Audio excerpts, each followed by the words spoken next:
Ohio, representing Team Popping the Boys, the headline god, Jeremy Lambert, and his co-host, speaking out of Atlanta, Georgia, representing more than one royal family, the king of indie viewing, Stephen Jensen.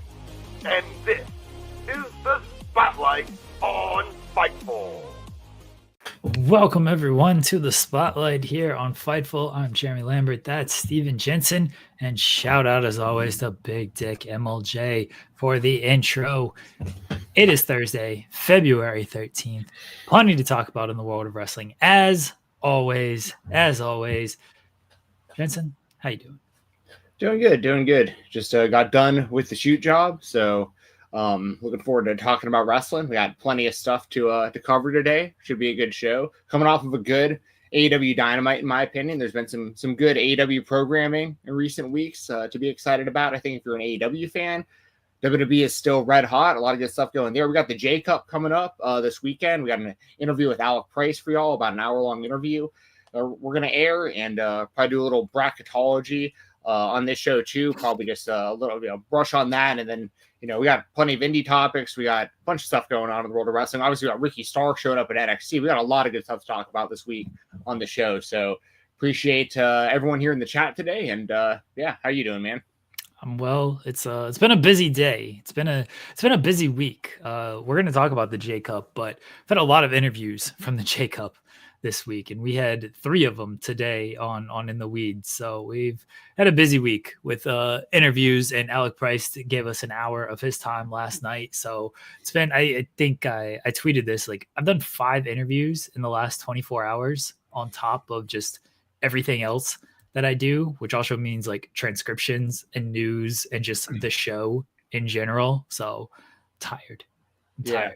Well, I saw there's been a good amount of I just saw right before we went live, I saw that you put out that Kevin Blackwood article about wanting to have the speedball run from our interview from a few weeks ago, and a lot of people seem to be liking that, so very cool. Yeah, Speedball retweeted that as well. Yeah, I saw Speedball and Blackwood both quote tweeted it, so it's very cool. Appreciate you getting those out there, because we have so much. I mean, we've been doing the show now for like 3 years now. I think we started in like February of 3 years, around February 3 years ago.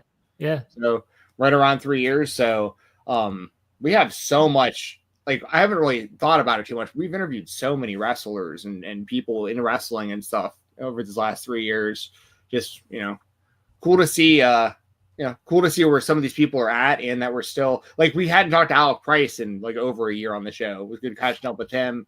Got to talk to Blackwood for the first time recently. Good to see how he's doing. So yeah, good stuff. Hey, Just Ricardo in the chat. Guys, if you're in the chat, you can leave a super chat, get your question, comment, statement read on air. Leave a thumbs up on the video. That helps us out. You can subscribe to the channel. We have new content every single day here on the channel. So subscribe to the channel. That helps us out. If you're listening on iTunes or Spotify or however you're listening to podcasts, leave us a good review there.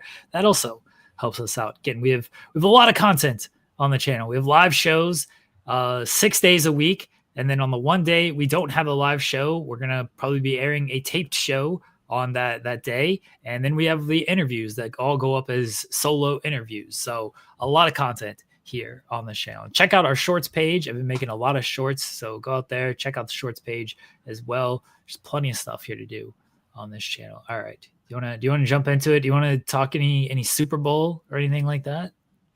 I'll just briefly say that, it was pretty wild to see the Eagles just, don't completely dominate pretty much, I don't know why Kansas City wasn't throwing down the field earlier in the game. Obviously, they're playing against, a defense, like second string defense, a defense that isn't trying as hard, like towards the end of the game, once like it's already a lock. I obviously understand that, but it's pretty wild. On my fantasy football team this year, I had both Jalen Hurts and AJ Brown, and they had good years, not as good as I would have hoped, But the Eagles' offense is just so strange because of how often they're able to somehow get the ball so close to the goal line without getting in, and it opens it up for the tush push for Hurts to get all these rushing touchdowns, which I don't know. I'm not. I guess at the end of the day, I'm not surprised the Eagles won the Super Bowl because they have a really good team. They have really good players. Saquon Barkley had an insanely incredible. And also, that's one thing. That's the last thing I'll say. Credit to Saquon Barkley for being selfless throughout the process and not, sitting. He wound up sitting the last week of the season when he could have went for records and stuff. But he kept the team in mind and he did what the team wanted and what the coaches wanted and thought was best for the team. And it paid off. They wound up winning the Super Bowl, which is at the end of the day the most important thing for the entire team collectively. So, congratulations to the Eagles. And I'm looking forward to whatever episode of It's Always Sunny in Philadelphia they'll put out, celebrating that. Yeah, so I'm looking forward to that. That'll be a good one. I was a little disappointed it wasn't the Always Sunny cast doing the intros for the Eagles. They have Bradley Cooper, who's also a big Eagles fan, but I was like, Always Sunny guys should be doing this. So yeah, 100%. That's my favorite show of all time. That and South Park those are my two shows. So I don't like the Philadelphia Eagles very much as a team personally. I've got some kind of beef with them. I'm actually wearing a Vikings hoodie right now, the Purple Daily. Shout out to those guys. We've had Declan on the show before from Purple Daily. But yeah, we have some kind of rough history with the Eagles throughout my lifetime with them. But I guess I'd rather see the Eagles win than see the Chiefs three-peat at the end of the day. So, is what it is. Also, by the way, on last week's show, I was I don't know what our standing is with sponsors for Fightful. So I don't want to name names of any what I do personally in my spare time, but it was funny because last week I was talking about my NBA picks at the end of the show and just we'll see what happens. Then it wound up actually hitting. So anyone who's following along with that was a good night for me. And I have some of that. I actually won $100 earlier today on Counter-Strike. So that's how degenerate I am. I'm Do you bet on Counter-Strike? Yeah. All day. You bet on other people playing? All day, every day. Because their games are from 2 a.m. until 9 p.m. most days because it's worldwide and there's all these different leagues. And since I work from home, I've watched it all day and I'm just sitting there throwing money in on map 1 and 2 kills. That's what I put it. And then for the NBA, I go first half points unders. I have some of that going right now as well. Some of those will be starting soon, shortly here. But you might need to call the hotline if you're betting on Counter-Strike. Dude, it's fun. I really enjoy it. I've never played Counter-Strike. I've obviously known of the game forever. No, I started gambling on it back when Counter-Strike Go was out, CS:GO, Global Offensive. So it's been a few years. Basically ever since the day it's been illegal in Georgia, basically where I live. I love it. It's so much so what I'll do most days is overnight they have a lot of games in other countries. So I'll throw my money in on games that are running overnight and then I'll wake up and either I hit or I didn't, or this morning, for instance, 3 of the games were over when I woke up and 1 was still going. So I started my day by watching myself win $100 on Counter-Strike. The first thing I did today, I woke up and turned that on immediately. And yeah, maybe I need to call the hotline. Let's talk about wrestling. Yeah, I feel like if you're betting on other people playing video games, dude, it's the best. It's so much fun. There's a lot of games too. I just don't know the other ones as well. There's League of Legends on there, and I'm sure there are. I know you can do it with NBA 2K and everything. And now I've never seen NBA 2K on anything that I use. That would be interesting. Or no, I would. Yeah, I don't know. I'd probably do it. I have a hard enough time just doing it with real players and everything. And I'm maybe this seems good. This seems good. I follow some people who know what they're talking about and they've done well for me so far. But I can't imagine betting on video gamers too. Oh, it's the best. And a lot of these people's names, they use their gamer names, their screen names and stuff. So Yeah, I'm sure you're Okay. betting on like saggy balls too. And stuff. Yeah, exactly. This is not an endorsement to gamble, everybody. Be responsible. I'm an adult. I don't have I do have, I mean, I don't mind You got a lot of saying toys in the background there, Jensen.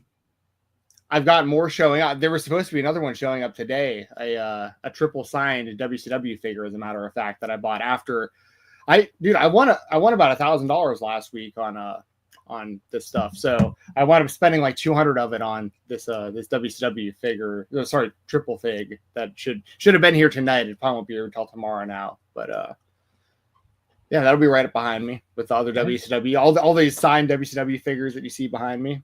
Yeah. Okay. Keep adding to the collection, baby. Let's get into. We'll start with WWE. I need to finish the story. In the WWE, the story never finishes. Old Richard Starks showed up to NXT. It was a big old surprise. He just came out right for the match. Chanted his name. He did not say his name. The announcers did not say his name. His name was not referenced on YouTube or social media or anything like that. But the crowd chanted for Ricky. And he's like, you guys, you know who I am, but you don't know why I'm here. I didn't quite go that far. He did say the revolution will be televised. And he said he's going to turn this place upside down. So Ricky Starks, one day after he was removed from the AEW roster page and it was reported that he got his AEW release, shows up on NXT. What were your thoughts on Ricky Starks and NXT, Jensen? I mean, not surprised at all. Just like anyone, that's it was obvious that was going to be happening. As soon as possible, and that's what happened. I'm happy for him, It's interesting that they didn't say his name, but I saw over on Fightful Select, and I've seen others mention this as well, but a lot of people are concerned if he's going to be using the name Ricky Starks or how that's going to work out. But it sounds like there's a good chance that he can probably wind up using it, but because he owns it, it might have just happened so quickly. Now on the flip side, it's like the CM Punk deal, for instance, he uses the name CM Punk. They had all of his stuff ready with all of his likeness and with his theme music and his name and everything, and that all came together really quickly as well. So that'd be kind of like my counter, I guess, argument to if that wasn't the case, I'd be like, well, obviously they have gotten things together really, really quickly with other people who own their own names as well. But I could also see it a scenario where it's like the guy was in AEW, 2 days before he showed up at NXT. It's possible that they have to hammer out legally how to use his name that he owns on their TV. Maybe it just did happen that quickly. But the other thing that's concerning is you see these lists of names that the WWE has ready for NXT superstars, and you're like, is this going to be Hayes Jameson? What? Hayes Jameson is a female. I can confirm that. Are we sure? Okay. Yes, it's we did this research on In the Weeds. We found a bunch of these names, but Hayes Jameson is, I think she's a volleyball player or something. I actually sent her a message. Someone who wasn't someone who was a volleyball player who's now at the PC. Yes. Oh, gotcha. Okay. Yeah, I actually. So we did this on air on In the Weeds. I sent this person a message because I wanted to know if she got to pick her name or if they gave it to her. So I messaged and was like, "Hey, hi, I'm Jeremy from Fightful. We noticed you were Hayes Jameson. Was this your choice, or was this something given to you? I've not received a message back. Can confirm." Damn. The suspense, the cliffhanger. Yeah. Well, maybe by next week we'll have solved the mystery. It is Haley Montoya, Montoya. Sorry, I can't speak. Haley Montoya is who Hayes Jameson is. Okay. Well, we'll see how Hayes pans out in the WWE. I have not seen anything about her, but I do have a lot of respect for volleyball players. I think that, when I was in high school, for instance, we used to we didn't have a men's volleyball team, but we used to play beach volleyball all the time and like the sand next to like the pools that, in the neighborhoods or whatever. I always really enjoyed playing volleyball, and we would go to all the girls volleyball games, like, we like travel around and like watch our high school team play and stuff. I've always thought that, I've always had a lot of respect for people who play that sport. And it's a really, really fun sport. And I could see how that could be a good how an athlete, like a high level volleyball player, I could see making a transition into pro wrestling. I'm sure it's probably happened, but with NXT before, there's probably some like current people there right now that were former volleyball players at one point or another. So yeah, good luck to Hayes Jameson. But my whole point with bringing any of this up was that, one of the names was like Osiris something, and people were like, is that going to be Ricky Starks? And like, I think at the end of the day, he's going to wind up using the name Ricky Starks, mainly because there's nobody else, unless it's just slipping my mind. Like, who else in the company would that be? Like, he's not stepping on anyone's toes by using that name. There's not like a current like Rick. Zoe Stark. I was thinking about Billy Starks in the other company in AEW, but that might be a problem. That actually might be a problem. I don't think it will. I think they're much more lenient on that nowadays than they used to be. They got Braun Strowman, Braun Breaker. Like, I know it's spelled differently, but this is also spelled differently. This is Starks and Stark. They've got plenty of people who overlap with names. I think he'll wind up being Ricky Starks. At the end of the day, I think he'll wind up being Ricky Starks. I would expect it to be Ricky Starks. Now, the more important thing is that he got a reaction, as you would expect him to, but like, you never really know until it happens. He got a massive ovation, obviously. He's a guy who, clearly wanted, to be used. He hadn't been used on AEW TV in so long, and he was out doing good things on the indies. One of my indie spotlights today was going to be Ricky Starks winning the Defy World Championship over Kenta this past weekend. Which, congratulations to him for doing that. Obviously, he's now with the WWE, so I don't know. Obviously they have relationships now that they didn't previously. They might let Ricky, go back and drop that title, even though he's under contract, or he may just have to, relinquish it over to Defy. But, in his very, in his very short indie run, if you want to call it that, while he was basically waiting to get out of AEW, did good stuff with Cody Lane at Glory Pro, had, made massive waves, in GCW, even though he, wasn't able to wind up ultimately wrestling and paying that off with that company. There's a lot of buzz surrounding that, a lot of buzz surrounding his interviews he was doing with guys like Chris Van Vliet and that kind of stuff. And he made it really clear to everybody he wasn't injured and he wanted to wrestle. And even if the company wasn't planning on, if he wasn't planning on returning or vice versa, whatever, they weren't on the same page. He was willing to go to work, but they weren't using him. So, everyone was just in a standstill waiting for his contract to run out. And if I understand correctly, they wound up releasing him early, right? Like, they could have held on to him longer, and they went up just cutting ties essentially. Now, so basically what it is Ricky asked them not to pick up his option last year, and they did. And then they didn't use him basically in the option year, but his contract reportedly was not due up until the middle of this year.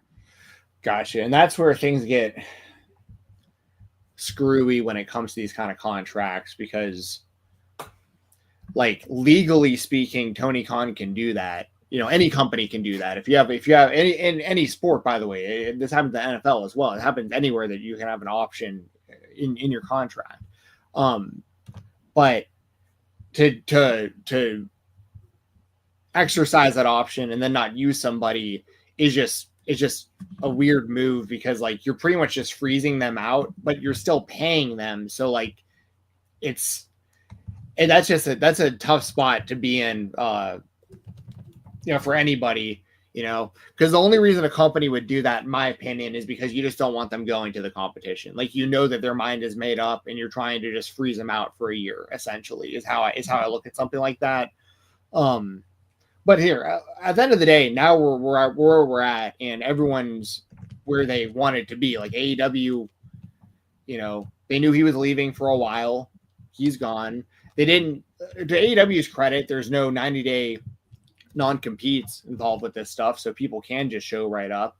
The only thing about the timing that's interesting to me about AEW is that they're doing this so close to WrestleMania, where people can like Rusev, for instance, if they want to bring him back in WWE, like you can build him into a story like quickly and have him show up in WrestleMania, for instance, stuff like that. Like you would, but they did also wait until after the Royal Rumble, which would have been like, that would have been the prime time to release. If you're the WWE, that's when you really would have wanted everybody, is like you could have had some of these people re-debut or debut for the first time at the Rumble. So it was smart for AEW to wait from like a competition standpoint. It was smart for AEW to wait until after the Royal Rumble, but I don't know why they didn't just go and just wait until WrestleMania, the night after WrestleMania, and then do it. But as a fan of the performer, Ricky Starks, I'm happy for him that he was able to get out when he did, that he's in NXT. And I'd imagine he's not going to have a very long run in NXT unless, things don't go as planned. I'd imagine the main reason he's in NXT is because it is so close to WrestleMania, where like, it'd be harder to like, because the WWE audience isn't going to know him as well. And it's different than like a Rusev, for instance. You'd be reintroduced to the company, and like immediately everyone in that company, most of the fans already are going to know him.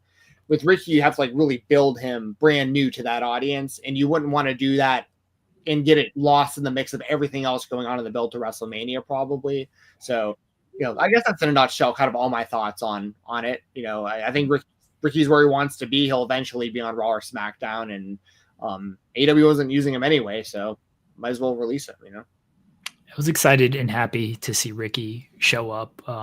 He's wanted to work. He's kind of made that clear by working indies. If he didn't want to work, he would have just sat at home and collected a check. But he did indies, and he won the Defy title, as you mentioned. Beat Kenta he beat Kenta. Sorry. Kenta, yeah, he beat Kenta to win the title. And I thought when the releases were known and they were removed from the roster page, I thought Ricky would be a good Raw after Mania surprise. I didn't think, you kind of mentioned it, I didn't think they were going to bring him in before Mania, because it feels like they kind of know where they're going for Mania. Maybe it's not fully clear to us, because I don't feel like a lot of Mania is fully clear to us. I gave you the whole card last week. We're good. I think there is a little bit of, I think it's a little clear to them anyway of where they want to go. And I don't think they were going to factor Ricky. I don't know if they're going to factor in Malachi or Miro into these plans either. Maybe they do. I've cautioned with Miro. He's gone pretty radio silent over the last year. Now him and Sheamus did just post a picture together, but otherwise, like, Miro hasn't wrestled. He hasn't been on TV. At least Malachi was on television throughout the whole, I'm not leaving, but I'm saying goodbye, multiple time thing that he was doing. Ricky was doing interviews. Ricky was wrestling on the independents. Miro wrestled Andrade in December 2023. We haven't heard a whole lot about him or from him since then. So I don't know what his future is. And then Malachi, I don't know if they're factoring him into plans or not. So I thought they might wait on Ricky until after WrestleMania, when there might be more openings there. But if you can get him immediately the way they did, and you can put him on NXT where you don't have as much long-term plans, because I don't know what the stand and deliver stuff, it feels like it might be Oba and Trick one-on-one, but otherwise that men's division needs all the help it can get. And Ricky Starks is a guy who immediately comes in and slots in at the top of the card, because you have Oba, you have Trick, you have Ethan, you have Javon Evans, who they're slowly building up, but he's got a big match against Ethan at Vengeance Day on Saturday. Otherwise, like, there's a reason why Grayson Waller and Austin Theory are challenging for the title on Saturday, because they don't have a whole lot of men's depth behind their top four people. Ricky Starks comes in and he immediately becomes third on the depth chart at worst. And depending on if he's a face or a heel, he's second, maybe first depending on how you view certain alignments. So yeah, he immediately slots in as a top guy there, where that wasn't going to happen and on the main roster, certainly not before WrestleMania. Yeah, and you mentioned Ethan Page. I mean, it's kind of similar to that too, right? To him as well, like kind of the situation he was in coming into WWE. Like, you know, he's been wrestling for a very long time, very, very successful on the indies, like incredibly successful on the indies. Had, you know, an underwhelming AEW run, but showed flashes of, like, you know, when he was given opportunities that he, you know, knocked it out of the park when he was given the opportunities to. And WWE, you know, because, like, you know, Ethan's one of the few, maybe the only one I could think of, because like Jade went straight to the main roster, obviously Cody and Paul, I mean the bigger names, but like WWE I think was smart to bring Ethan in to NXT because they pushed him to the championship so quickly and made him come off like a really big deal. And then he's already like brushing shoulders with guys like The Rock and stuff like that. It's like, oh, so you know that there's plans. Like Ethan, they like him, and he's going to be a star on Raw or SmackDown at some point when it makes sense for him to be on Raw or SmackDown. But having him as a part of NXT is way better than not having him on any of their shows and just like waiting to try to figure out how to plug him in on the main roster. And like Ricky Starks is in a similar type of position where, you know, they can build him in NXT really, really quickly. And when the time is right, I mean, obviously he has, everyone makes the ties to him and Cody Rhodes, him and Ricky Starks, because they're obviously tight in real life. That's always going to help. Like he has people in his corner that are influential. Like he has Jade in his corner. He has a lot, you know, a lot of people in his corner. Like a lot of people are rallying for him. That probably had a lot to do with how he signed so quickly. You know, people were already waiting for it to happen. And when it did, they pulled the trigger as fast as they could. So I'm not obviously going to sit here and say like, because he's friends with Cody Rhodes, that's why he's going to be successful in the WWE. Obviously, I'm not saying that. But like what I am saying is it obviously doesn't hurt when like your good buddy is the top star in the entire industry. So he might point at you and be like, hey, I know that this guy can do this or that. Like, let's give him a shot. And like, it's, you know, it's obviously a good thing to have in your corner. So Ricky's in a situation now in the WWE system to succeed now. So, you know, and he's also, I mean, let's be honest about this. He's like around our age, isn't he? He's got to be in like his mid 30s. Yeah. I mean, so it's not like he's like some young 20-year-old upstart. I mean, Ricky's been wrestling a long time, and he's grinded, and he's really earned obviously everything he's gotten in professional wrestling, and he's been very successful and became, you know, he was one of the top stars of AEW at certain points, and guys like CM Punk like went out of their way to try to, you know, make Ricky Starks a bigger star. That's another guy obviously very influential in the WWE currently that's going to be on his side. Like they have, it's just, you know, it's just a better situation now for him. But to be around our age, like you don't have a lot of time either to like for them to figure it out. Like he's got to do his quick run in NXT, and then they've got to see what he's got on the main roster quickly, in my opinion. But at the same time, I honestly believe this, and I'm not just saying this because Cody's like about to be 40. I honestly think a lot of wrestlers become their best, like their actual peak is like in their mid 30s. And Ricky is in that pocket right now. Like I really think some of these guys like really put it all together in their mid 30s. Some of them will slow down a little in the ring. They like the light switch goes off, and like whatever was missing, like they figure it out, or like something changes. But I've seen a lot of people in their mid 30s like really up their game. Cody being a prime example of it. So I don't think that Ricky's like doomed because he's 35 or whatever. I just feel like the WWE is going to have to pull the trigger like quickly on figuring things out with him. I don't know if they have to pull the trigger that quickly just because he's 35, because a lot of it comes down to how much exposure there has already been with a guy. I guess it depends on your definition of how quickly they need to do it. Like, I think like, you can wait like a year. Like okay, NXT, that doesn't, like within a year. Okay. Like, I don't feel that's really that quick, like a year. Maybe it is. Maybe in the age of a short title reign is a year to you, that a year is quickly. But I don't feel like that's that quick, a year. Because it's not like he's had a ton of overall television exposure.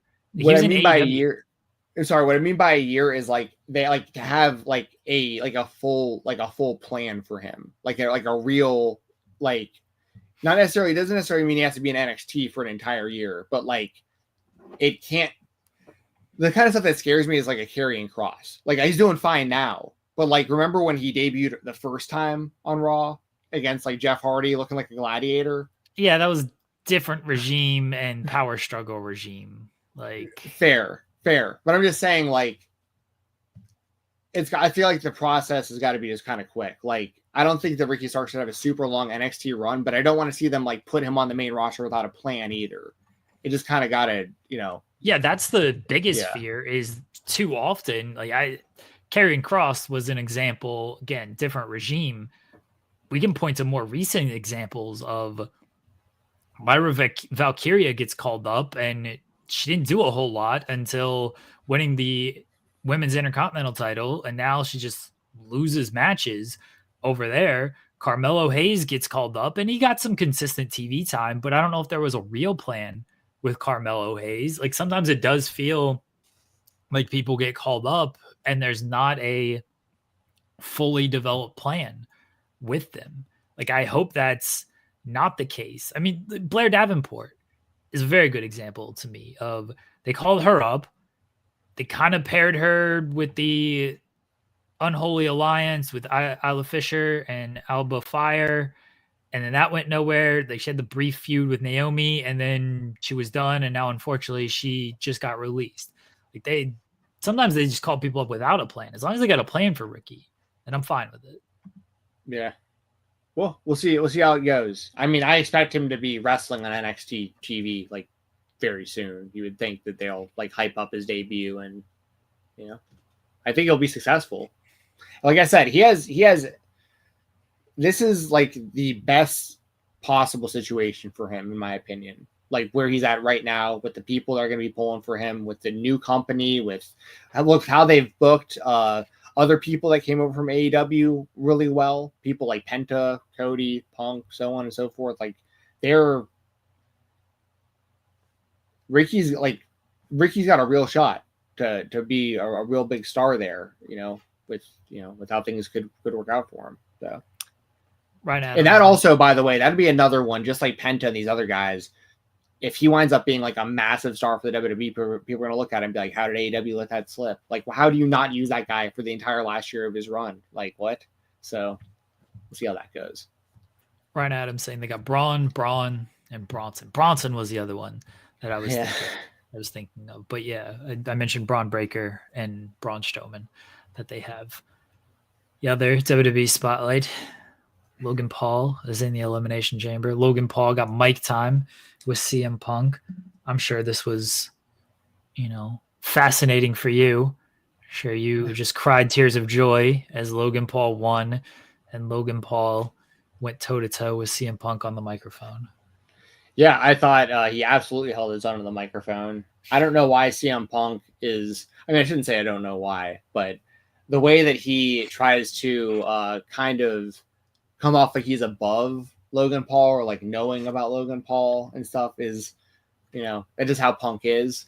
But I just think it's kind of funny because, like, if it came down to it, like, I've seen both of them fight for real. I wouldn't like, I just think it's just really funny. Like, Logan Paul is, and people can say whatever they want about it, but he's like one of the most legitimate actual like combat sports guys that WWE currently has. If you want to look at his actual, boxing training and, that kind of stuff. And he's ultra athletic. Like, I don't think there's any reason to talk smack about Logan Paul at all at this point outside of within the WWE. If you want to look at the outside the WWE stuff and I won't even name the stuff, but like, if there's other stuff, there's other reasons not like Logan Paul, but within the WWE universe, he's a fantastic heel who has great matches against every type of opponent. He obviously works really, really hard. He's in great shape. He keeps getting better. Like, and he brings in a lot of eyes and attention to the company. And he's also part of the reason probably why they've also been so confident and also bringing in people like iShowSpeed and Kai Cenat and other streaming personalities and YouTube personalities and that kind of stuff, because it's worked out so great for Logan. He's not the only one, obviously. There's been other celebrities who have been involved in WWE. Bad Bunny did fantastic in the WWE and stuff like that. But, iShowSpeed, for instance, is actually really, really, really athletic. I've seen that guy jump over vehicles. He did that sweet backflip in the Royal Rumble. He took that spear like an absolute champ, and the throw afterwards from Otis onto the announce table. So Logan Paul deserves a lot of credit. He's also an innovative guy. Like the way he's done moves while he's, filming himself, doing selfies through midair, going through announce tables and stuff. So I think that Logan Paul deserves a lot of respect. And I think that CM Punk obviously deserves a lot of respect as well. He's outside of Cody and Roman, in my opinion. It could be debated maybe, but Punk's in that top 3 of the 3 most over baby faces in the WWE right now. He's having great matches. Clearly he's setting up for a big WrestleMania run. I do still think CM Punk, by the way, is going to win the Elimination Chamber and go on to challenge Cody for the championship at Mania.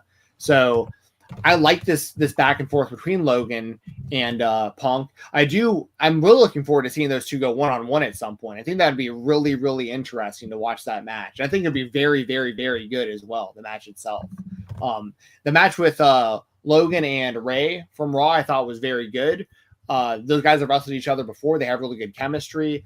Logan has new theme music, which, his old theme music wasn't great. I don't know how I feel about this one either yet. I think it'd be kind of funny if they let him do his own theme music, because his music is so cringe that it would get even more heel heat if he did his own theme song. And Logan also whipped out a new finishing move also, that kind of F5 DDT type thing that he did, was an innovative finisher. It looked badass. So I'm happy for Logan. And I saw this coming, when I figured after the Rumble, I know it's easy to say this in hindsight, but all the people that I expected to be in the Elimination Chamber are in the Elimination Chamber, and that includes Logan Paul. You could tell during the Royal Rumble, who the WWE is really focused on heading into this WrestleMania, and they foreshadowed a lot of this with certain people, like Logan Paul eliminating CM Punk, for instance, in the Rumble. There's going to be more to that. CM Punk talked about, he was making fun of how other people were losing to Logan Paul before the Rumble. I mean, they've been planting seeds for this stuff for a minute. So yeah, I thought Logan looked great on Monday. I wasn't surprised to see him win. And Rey Mysterio was absolutely bulletproof. It doesn't matter. Rey can go out there and lose every week from now on. He's the greatest masked wrestler in the history of wrestling, in my opinion. That's not going to probably change in my lifetime to anybody else. So yeah, how did you feel about this back and forth and Logan being involved in the chamber? I was expecting Logan to be involved in the chamber, so that didn't do a whole lot for me. It was just oh yeah, Logan Paul won as expected. I completely understand why they put him in the chamber, so I expected that. The back and forth felt a little weak. Felt like they had more, both of them. It felt like they both could have gone a little bit more into things, and maybe they will in the coming weeks. WWE likes to not give everything away in the first promo, especially when you're not directly building a one-on-one match and they're not directly building a one-on-one match. It was a crossing of two ships segment, basically, because Punk was finishing up his promo and Logan was coming in to do his match. So I understand why they didn't go and do more with this promo. It was, let me lay out why I don't like you. You eliminated me from the Royal Rumble. And Logan Paul laying out, get out of the ring, I'm about to have my match, and then you go from there. So I understand why they didn't do more. But if you wanted them to do more, this is probably a little bit disappointing. Yeah, I think they're just still planting more seeds, for the chamber, because they'll obviously interact with one another there, and then there will be a big money match at some point, one-on-one with those guys. Logan Paul really does need to be taken. I mean, not that he isn't taken seriously at this point, but people need to really take him seriously and really pay attention to the fact that they're putting so much focus on him right now, that Raw's on Netflix, that they moved him over specifically when that change happened. He's young, he's very famous, very successful, markets the hell out of the company, promotes the hell out of it, and now he's actually like dedicating a lot more time to being pretty much a full-time WWE wrestler. He's going to get a lot of really big matches, and I'm going to stick by my prediction from last week. I still think it's going to be Logan Paul versus John Cena at WrestleMania. All right, it could be. Logan could eliminate Cena in the chamber. I imagine if Cena doesn't win, whoever eliminates him in the chamber is his WrestleMania match. So if Cena doesn't win, then if Logan eliminates him in the chamber, that could be his WrestleMania match. Yeah, I think that makes sense. Move on to AEW Spotlight. Over 1 million fans and a great number in the demo tuned in. And it was a great show, and I think it's been a run of great shows. Have you noticed Tony Khan has taken my bit of it's been a great show, it's been a run of great shows? Yeah, he's been tweeting that. I didn't put that together. That now that I'm thinking about it, yeah. It's true, I don't know. It has been a run of great shows for AEW. It has. Yeah, this is what he used to say back in the day all the time. It's been a run of great shows, and then they didn't have a run of great shows, so he couldn't say it anymore. Now we have to update the bumper of over 550,000 fans and a decent number in the demo, and it's been a run of great shows. The numbers have gone down since we started. I know. I got the joke, Jeremy. Listen, I've been pretty harsh on AEW in recent weeks. Not harsh, but like constructive criticism, like tough love. I think you're fair. And it's great to see AEW have some good weeks in a row. It is, especially going into this weekend where it's been a clusterfuck. It has like the stadium to the smaller thing to a venue to there's people complaining about tickets and quote unquote being scammed and this and that. And where do you watch the show? Is it on Max? Is it where? When's it air? Tony coping and saying, hey, it was always going to be a TV special. There was no plans for anything bigger than I'm sorry. I don't believe that. I think if you were going to do the stadium, you did have plans for pay-per-view. That's my own personal opinion. That doesn't reflect anything else Fightful says or anything. Just my own personal opinion.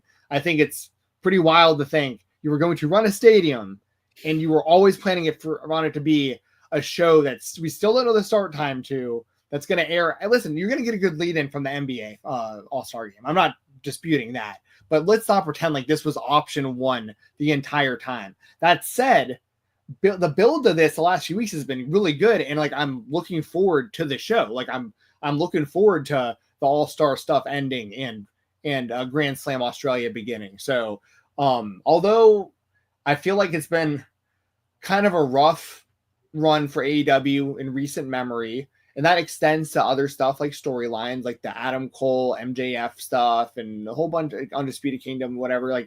There's been a lot of stuff, the Death Riders especially. That's verdict's still kind of out for me on where's this going? Although I do think it's been a little bit better the last few weeks. I honestly do, because I think that Cope and Jay White have actually they've over entertained me from what I expected them to, if that makes sense. I think it's actually worked pretty well the last few weeks. So I want to give them credit, because I'm not going to be one of these guys who comes on here and just talks massive trash about any of these wrestling companies, especially when I don't feel like that's the case. Because I don't think that AEW is garbage. I've never thought that.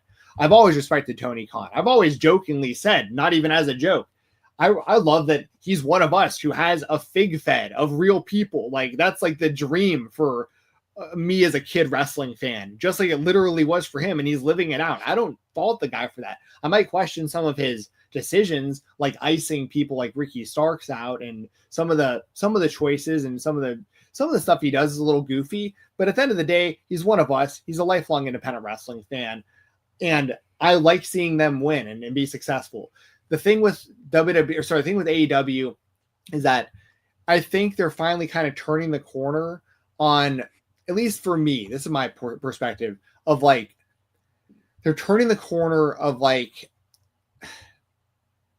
restoring the feeling is a corny thing to say, but I do kind of feel it because what AEW looks like right now is much different than what AEW looked like 5 years ago. But when you really think about it, 5 years is a long time.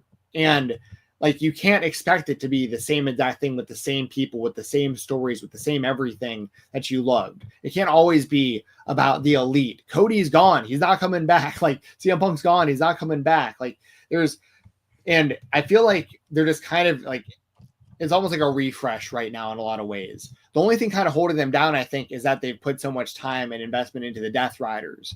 But there could be a payoff for that eventually. There could. I'm still holding out hope that there's more to it and it will be a bigger payoff than what we're seeing right now. So congratulations, AEW. I want to say that right off the bat. Like, y'all have had great shows, and I love being able to give them credit for having great shows. So I liked Dynamite a lot last night. I don't even remember what the topic was that you brought up just now, but I didn't even bring up a topic. I just said, what's the topic? What's the first AEW topic? All I said was their viewership has gone down from the 3 years since we started this show. And then I felt the need to defend them. Yes. Yeah. All I did was lay out a fact. I didn't say anything bad about the quality of the product right now, which I also agree is very good right now. But it is a fact that from 3 years ago, they were doing 1 million viewers, and now they are not doing 1 million viewers. There are a multitude of reasons for that. What they did last night on Dynamite is not one of those reasons. Right. Well, right. and to be fair, and this is a big piece of the puzzle, the WWE product was terrible when AEW was put into motion and really popping off. And now the WWE, in my opinion, is better than it's been like maybe ever. Like, and obviously I'm biased because I'm a Cody fan. He's on top. But the business itself is, if not including the Attitude Era, it's pretty clear like this is like the hottest it's been at least since then. So, AEW is just kind of having to refine what their current identity in wrestling is as the number 2 promotion in the world, which is what they've been. They're not going to overtake the WWE worldwide. It's just not going to happen. But it doesn't have to for them to be successful. What they have to do to keep being successful, actually, I caught like 2 minutes of In the Weeds earlier while I was working today, and it just happened to be when y'all were talking about the Costco guys. And it just reminded me to bring up, have you seen the one about it's like, sorry about your brother, give you the big booms? No. Have you seen that one? Oh, that's funny. It's really funny. They have a TikTok or whatever I don't know if it's TikTok or what it was, but it's AJ. I mean, I can't even do it justice. People in the chat are gonna know about this, but they did one for like to tribute someone's dead brother, and I was like, y'all have gone too far with this thing now. Like, it's like, sorry about your dead brother. We got 5 big booms for you. Boom, boom, boom. I was like, what? They'll do this for anything at this point, won't they? Like, the Rizzler's out there doing the complex shoe thing. I watched that the other day. Half of it is him just doing the thing. He injured his hand at Full Gear. Is he able to do the thing right now? Well, Full Gear was months ago. Yeah, I saw him on the complex thing the other day. So yeah, he injured his hand ringing the bell at Full Gear. Really? I didn't know that. That's a scoop for everybody. You're being for real? He injured his hand ringing the bell? I'm just telling you what is public information.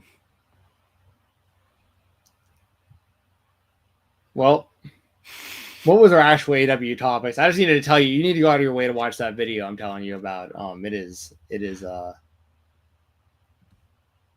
mind-blowing. It's content. Do you think Harley Cameron is going to win or should win on Saturday against Mercedes Moné? That's the big topic for Grand Slam. No one cares about the other matches. They just want to talk about Harley Cameron and should she defeat Mercedes Moné. She will not defeat Mercedes Moné, but I am highly entertained by Harley Cameron. I think that she is incredibly talented. Like, I think I brought it up on this show before that I think she should literally have like a puppet for everyone she feuds with and do ventriloquism like against her opponent. Like, I think that she's, yeah, I'm very entertained by her. I just don't think that, like, Mercedes hasn't lost in AEW, right? She's still completely undefeated. I just don't see Mercedes losing. I don't think Mercedes is going to lose either. I would understand why they don't put the title on Harley. They've caught lightning in a bottle with Harley, and sometimes you have to capitalize on these moments. I think it would be fantastic if Harley won. I don't think it's necessary that Harley needs to win. What is necessary is Harley needs to have a great match, which I expect because it's Mercedes, and Mercedes always raises their game in these situations.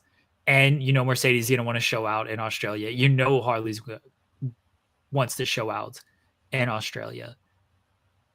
So what's needed is it needs to be a great match, and there needs to be a follow-up to it. It cannot be Harley has a great match, loses, and then we don't see her on television for 2 months, or she just gets regulated to a nothing for 2 months, because that's what happens too often with these feuds, is they lose to Mercedes and then we don't see them for the longest time. There's rarely a follow-up with them, and that's what can't happen with this. It's got to be a great match, and there's got to be a follow-up. We've talked about on In the Weeds potentially doing Harley and Mercedes, pairing them together. Of Mercedes wins, it's a really good match. Harley comes close on a couple of occasions, but Mercedes still wins. Next show, or whenever the next time they're on screen together, Mercedes, tells Harley, you did great. I did underestimate you. You're not a loser. That was one of the best matches I've ever had. You have something. Let me pull that out of you. And then Mercedes kind of does the Mercedes thing. He's like, you're cute. You got your puppet, your guitar. It's entertaining. I didn't really like it at first, but there's something there. It's entertaining. It's cute. And Harley's like, oh, thank you. Maybe we can work together. And you got them as a nice little serious comedy duo, kind of like Bayley and Mercedes back in the day, where they would be jerks to people, and then they would make their sarcastic comments and be heels and everything. But when they needed to get serious, they got serious. Because they do have something with Mercedes and Harley as a duo. I know right now they're feuding, but there's good chemistry there during their segments. And I don't want that to be lost by Harley losing and then she just isn't on television anymore. Now, if she loses and they do have a plan with her and they do keep her relevant and in a different type of feud or moving on to something else, cool. They're supposed to be doing, I don't know if they're doing anything, but they've set stuff up with the vendetta because Harley defeated Taya. So they've done it with the vendetta, and Deanna has said, oh, we're missing a piece to the puzzle. And so maybe you can go back to Harley and the vendetta after this, but you got to have a plan for Harley after this. Yeah, you definitely do. That just reminded me, like, because everything you just described for Harley about, like, maybe she could be like a sidekick for Mercedes. Like, you don't want to get her lost in the mix, blah, blah, blah. Like, is Camille, like, totally gone already? It just reminded me, like, yeah. You just basically described the situation Camille wound up in. So I don't know what the status of that is. Because then she had a match with Mercedes, then we just hadn't seen her since? Camille never had a match with Mercedes. Who? She got attacked and we never saw her. She got fired or quit. And then she was laid out backstage the following week. Then we haven't seen her. She had a match with like Statlander. Was that what it was? Yeah, she did have a match with Statlander before Statlander faced Mercedes. Right. Okay. That's what I was thinking of. Yeah. Statlander, by the way, kind of went face to face with Megan Bayne last night. That'll be good when that happens. That makes perfect sense to do that match between those two. So good stuff. A lot of good stuff going on with the women. We got Toni Storm, obviously, and Mariah May for the title this weekend. Good stuff going on with the women in AEW. Got a good roster. Jess Ricardo says for later when it comes up, Megasis superiority. Well, there you go. There it is. I saw that. We've seen that picture before. Isn't that like Drew McIntyre's face on CM Punk? Is that what that is? Maybe. I It's think that's what definitely that CM is. Punk from the Helwani interview. It might But be it's like Drew McIntyre's face. it's like McIntyre's face like morphed in it. Thank you, Jess Ricardo, and thank you, Ryan Adams, Skull Vikings, for the super chat earlier as well. I was pretty sold on Toni Storm beating Mariah May. I'm a little less confident in that now, but who do you think is going to actually win between Mariah and Toni this weekend? I think Toni. I'm going to stick with Toni also, but they've done a pretty good job of like making me doubt it. Like Mariah's done a good, I'd like for Mariah to hold the title longer, and they're both from there, so it's like, either way they're getting the big match in Australia, the two of them, but like, I mean, it's tough because I like Mariah as the champion, but I think the story calls for Toni to come back and win the championship. But Toni was obviously very over before she left, and she's still very over. Like, it makes sense to put the title back on her. But once again, just like everyone else in AEW we're talking about, you got to have a plan for Mariah coming out of that because she's done a great job with the title, in my opinion. So,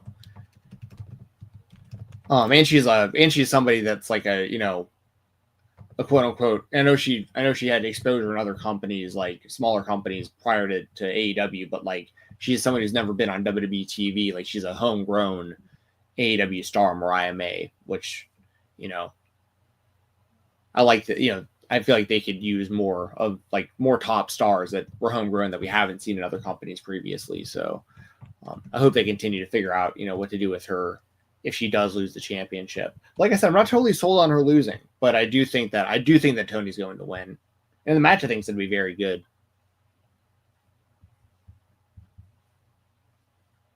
The other AEW spotlight is Hangman Page and MJF brawling around the arena, and MJF calling Hangman Page a coward, and then brawling some more. Likely setting up a match at AEW Revolution. What would you think of this, Jensen? Well, first off, I thought MJF and Dustin Rhodes had a solid match prior to that. I'm hoping that, and it looks like based on the fight with Hangman, that MJF is like moving past the Jeff Jarrett, Dustin Rhodes type stuff. Like, let's get him in there with Hangman Page at Revolution. I like the sound of that a lot. The fans clearly want it, and it's wild because Hangman's babyface. It's like after all this stuff that Hangman Page has done and said. Like I've said 1,000 times, I never really viewed him as a heel, even through the Swerve stuff. But I understand, like, why. I understand both sides of why he would be a heel and why he'd be a babyface. It just depends on how you look at that story. But like, Hangman, for all intents and purposes, has been positioned as a heel on AEW television for a while now. But the fans have wanted to cheer him. He's the most interesting character I think AEW has overall, and him and MJF have a long history with one another, and they've always had great matches, and they're, once again, homegrown AEW guys. And what I mean by that is, once again, MJF had an indie run, MJF had an MLW run, Hangman Page was in Ring of Honor, New Japan, stuff like that. But like, these guys were never in the WWE and are arguably their two top stars that have never been in that company and have been over the entire time AEW has been in existence. This whole 5-year run, they've been two of the top guys that get the loudest reactions consistently. People care about their stories in their matches. So I think that the match of Revolution is going to be awesome. I'm really interested to see who they wind up actually putting over in that one, because I think that a strong argument can be made for both guys to win that match. Who do you think is going to win? I think Hangman's going to win. And I think Hangman is on path for the world title. You think he gets the title instead of Darby? I've come around to that idea because I don't know when they're going to do it with Darby. And even if they do it with Darby, I still think the end game is Hangman. I still think Hangman at All In is going to be crowned. I like the sound of that. I mean, I'm all for Hangman Page becoming the AEW World Champion again. I think he's of all the options, I think he makes the most sense outside of Darby, but because of, and I only say that because of like, you know, the build between like, I mean, the only reason Mox even has the title right now is because Darby put his title shot up for grabs and Mox beat him and then went on to beat Danielson. So like the full circle story in Hangman and also Darby and Mox also have always been aligned in AEW. Like they've had each other's backs since day one of the company also. They had to fight off the Inner Circle together back in the day. Like, you know, and obviously with Sting retiring, like we want to see Darby transcend and, you know, go on and become the world champion. At least that's how I feel about Darby. But I also can't deny that like Hangman is still like, those are the two choices in my opinion, Hangman or Darby. If Darby's going to be going off and, you know, climbing Everest and doing stuff that's going to also prevent him from being able to be on the show for a while too and stuff, like, you know, if Hangman's going to be there and Darby isn't, for, you know, essentially, I think that it obviously makes more sense to go with Hangman. Hangman's got history with all these people we're talking about, with MJF, with Darby, with Mox. But on the flip side, it wouldn't be surprising to me to see MJF win that match and go on to be back in the world title mix either. I mean, MJF still should be, in my opinion, positioned as the top heel in the company. The only thing working against him right now is that the top stable in the company, the Death Riders, are heels, and like they're not going to do MJF versus Moxley, I don't think. And MJF won the world title from Moxley years ago. I don't think they're going to go back to that right now for any reason. So I think you're probably right. I think Hangman's going to wind up beating MJF. The good thing with MJF is he can always stay over as a heel, like, because he's so good. And all of his matches are good. So, like, you know, and you can always come back to that too. A world champion Hangman Page defending against MJF down the line. You got built-in feuds with eventually, you know, Hangman and Strickland at some point in the future. Again, you can always come back to that whenever you need to. Like, Hangman might be the move. I think there's a lot you can do with Hangman as the world champion. He's always been, if not the main character, certainly a central character in AEW. Yeah. And there's a lot of fresh matchups with him with this current direction that you can go towards as well. So I think Hangman at All In is the ultimate move. I think him beating MJF pushes towards that. That's not to say he can't take a loss against MJF and then ultimately still get there, because it's from March to July. That's a lot of time in between. You don't need to protect a guy in March just because you're putting the title on him in July. But I do think like it shows a little bit of a long-term plan if you are giving him this victory in March to build towards July. But if he loses this match to MJF and then still goes on to win the title, well, he's got a pretty good first challenger who comes out and says, hey, remember Revolution? I beat you. So what are we doing? Give me this title shot. So there, you can go multiple ways with it. I'm just looking at it as I'm crowning Hangman at All In, and I'm having him win his major matches until then, because he's lost his kind of major matches since the Swerve feud. Like he lost the matches to Jay White, and then he didn't win the 4-way at at World's End. And so losing another one to MJF, like the rebuild's got to start immediately after the MJF match, where if he beats MJF, it feels like that becomes the start of the rebuild. So we'll see. They got options. I love it because I thought the segment was good. Multiple segments. I thought they were all very good. And it's a matchup we haven't really seen. It happened when AEW first started, but that's it. Like this is a very fresh and new matchup for the company. And it's where these guys were in 2019, completely different to where they are in 2025. So it's a very fresh matchup. And so I look forward to that. Yeah, I agree with all of that. only other thing for AEW that I'll bring up real quick before we move on is the what do you even call it? The showdown between Jericho and Bandito last night.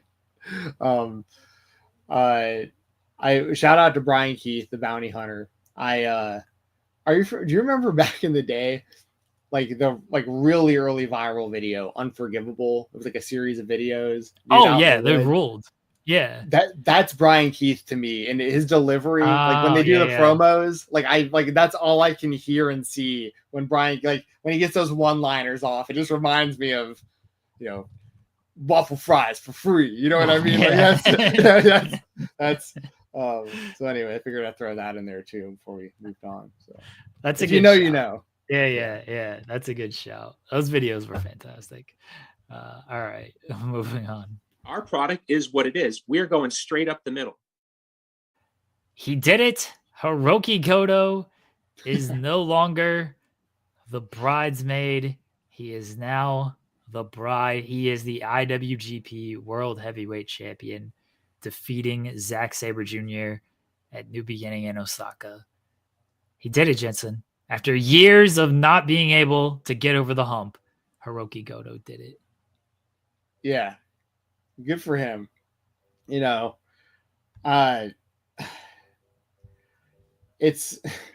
one of those things where like you're happy for the guy. The GTR, like that move, nasty. Like I love that finish. He's always had a really sweet move set.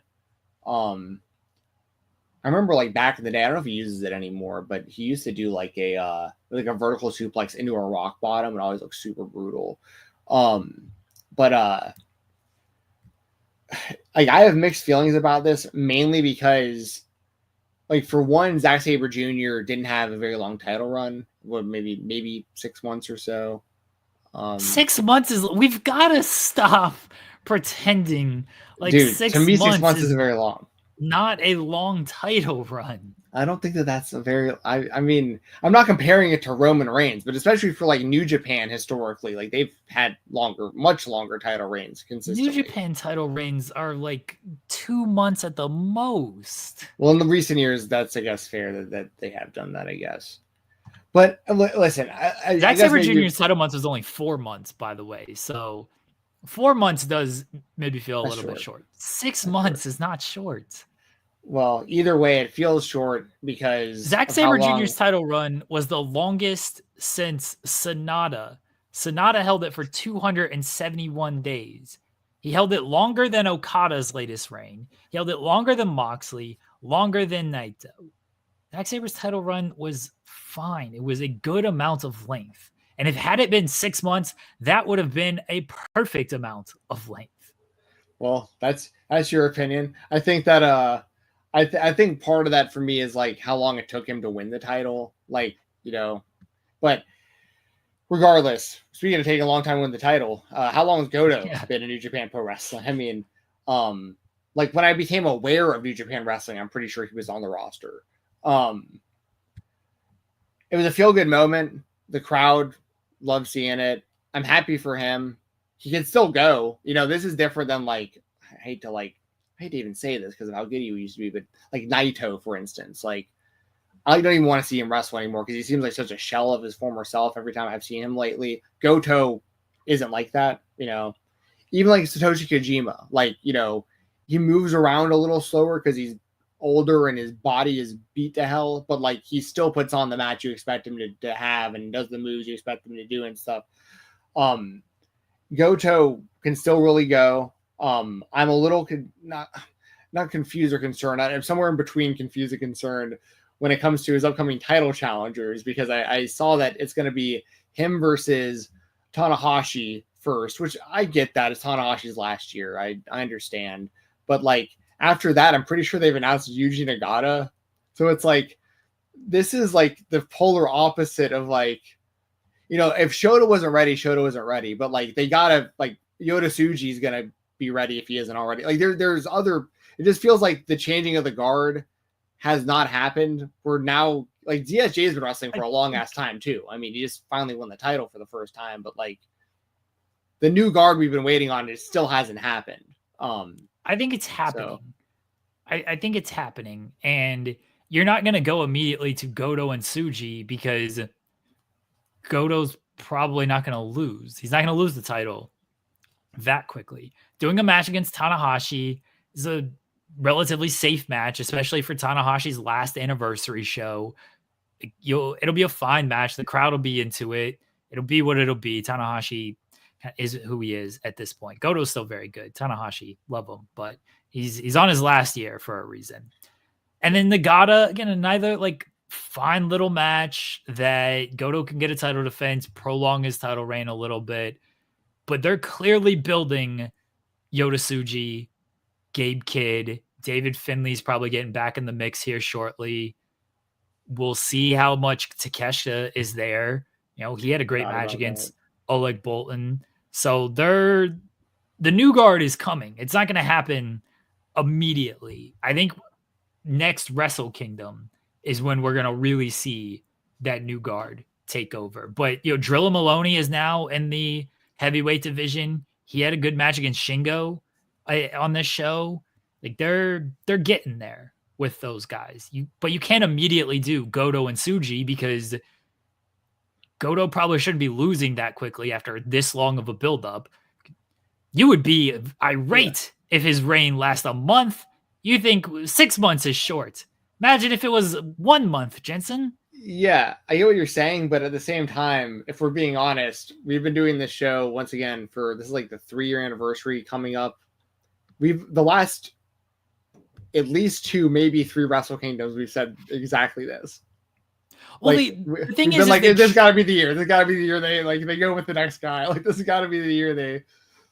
But they tried this past Wrestle Kingdom. They legitimately did try. They put Shota Umino in the main event. They tried to make him. It didn't wasn't work. very good. Yeah, it didn't work. But they tried with that. And Zack Sabre Jr., him being in the main event was a pretty big step forward of, well, we could have just gone back to Naito, but we didn't. We instead put Zack Sabre Jr. here. They didn't even go with Zack Sabre and Naito as the Wrestle Kingdom main event. They did that early so Zack Sabre could have the title going into the London show. So they did try this past year at Wrestle Kingdom. They just kind of went with the wrong guy in that spot. Like Yota Tsuji probably should have been in that spot. And that Yota Tsuji dethroned Zack Sabre, we're having a different conversation today. But they went with Shota. It failed. Now Shota's shaved his head to try and reinvent himself. And we'll see what happens over the next year. But I think they're, once again, you know who they've tapped as their top guys. And they're going to continue to put stock into them. And it's not going to happen overnight. And it shouldn't happen with Goto winning the title and then immediately going into a guy like Tsuji. Tsuji's already got a title. He's going to face Gabe Kidd again. They're going to have another great match. And we'll go from there with those guys. But they're making Gabe Kidd. They're making Tsuji. They're stepping up with like Drilla Maloney. Yumura came back. I assume they've got some plans with him. So they're building something. That's fair. I mean, it was good to see Goto. You know, I don't even know how long he's been in wrestling, but it's got to be like probably around 30 years, I would guess. I mean, he's been around a long time. He started in 2003. So a little under 25 years, 22 years or whatever, I guess. Yeah. That's a long time, especially for the style of wrestling. I mean, I remember him having like bangers with like Nakamura for the Intercontinental Championship in New Japan years ago and stuff. Like when New Japan was really popping off, like when I was at my peak interest in New Japan was right before like Nakamura, AJ, and those guys like, you know, left. And Goto was very much in that mix of guys with Nakamura, Okada, Tanahashi, like that, you know. So it was good to see him break through and finally win the championship. I'm not going to hate on that at all. Like it's nice. It's good to see someone's hard work pay off. And I think I saw something that he only challenged for the title like under 10 times in his entire career, which is pretty wild to think that like you can go that long without getting a title shot and be like an upper to main event level guy for so long. So Well, good they for don't him. do just random title matches on. Yeah, but over on 22 shows years. either. Like, that's- Yeah, I mean, 10 times Yeah. over 22 years. Honestly, that kind of checks out to me. Maybe that's a little low, but I feel like it's more. I'll trust the stat that's what it is. Yeah, I could be totally wrong about that. I might have read something wrong. It might have been like something about like he hadn't challenged for the title in X amount of years or something like that. And either way, good for him. I mean, once again, I'm happy for the guy. I'm more looking forward to this new guard finally happening. But you know, if Goto's kind of like the bridge between the old and the new guard, I'm fine with that too. And I think that's where he's going to be. And it's a good spot. I was just happy to see him win. He's a guy that he's had his title shots. He won the G1 years ago, and he could never get over the hump. And now Ishii is that guy. And we'll see if Ishii can ever get over the hump. I'd love to see him. I'd love to see him do it. Ishii, like, you know, he's always been one of my favorite guys, like from kind of that New Japan group as well. Because that's the thing, when you really think about it, Goto is probably the best option. Outside Ishii, for the same reasons, would have been a good option. But like when you really think about it, who else is a better person to like transition to the new generation when you've lost Nakamura, you've lost Okada, you've lost, you know, Ospreay, you've lost Kenny, so on and so forth. You lost or Tanahashi is, you know, banged up. Naito is banged up. Like Goto probably almost by this process of elimination, like he's the best option. So the other spotlight, which is also kind of an indie spotlight, since we're going to do indie spotlight as the J-Cup preview, but Will Ospreay appeared in the Pro Wrestling Eve Multiverse Rumble and gave a pedigree to Anita Vaughn, who cosplayed as Triple H and then flipped off Triple H. I thought this was in good fun. I'm sure I didn't try to look at the reaction to it. Yeah, I assume people were in their feelings about this, but like, it was funny. I thought it was funny. What do you think? Yeah, I thought it was funny too. And it was cool seeing Ospreay like pop up at that show out of nowhere. I didn't have that on my radar.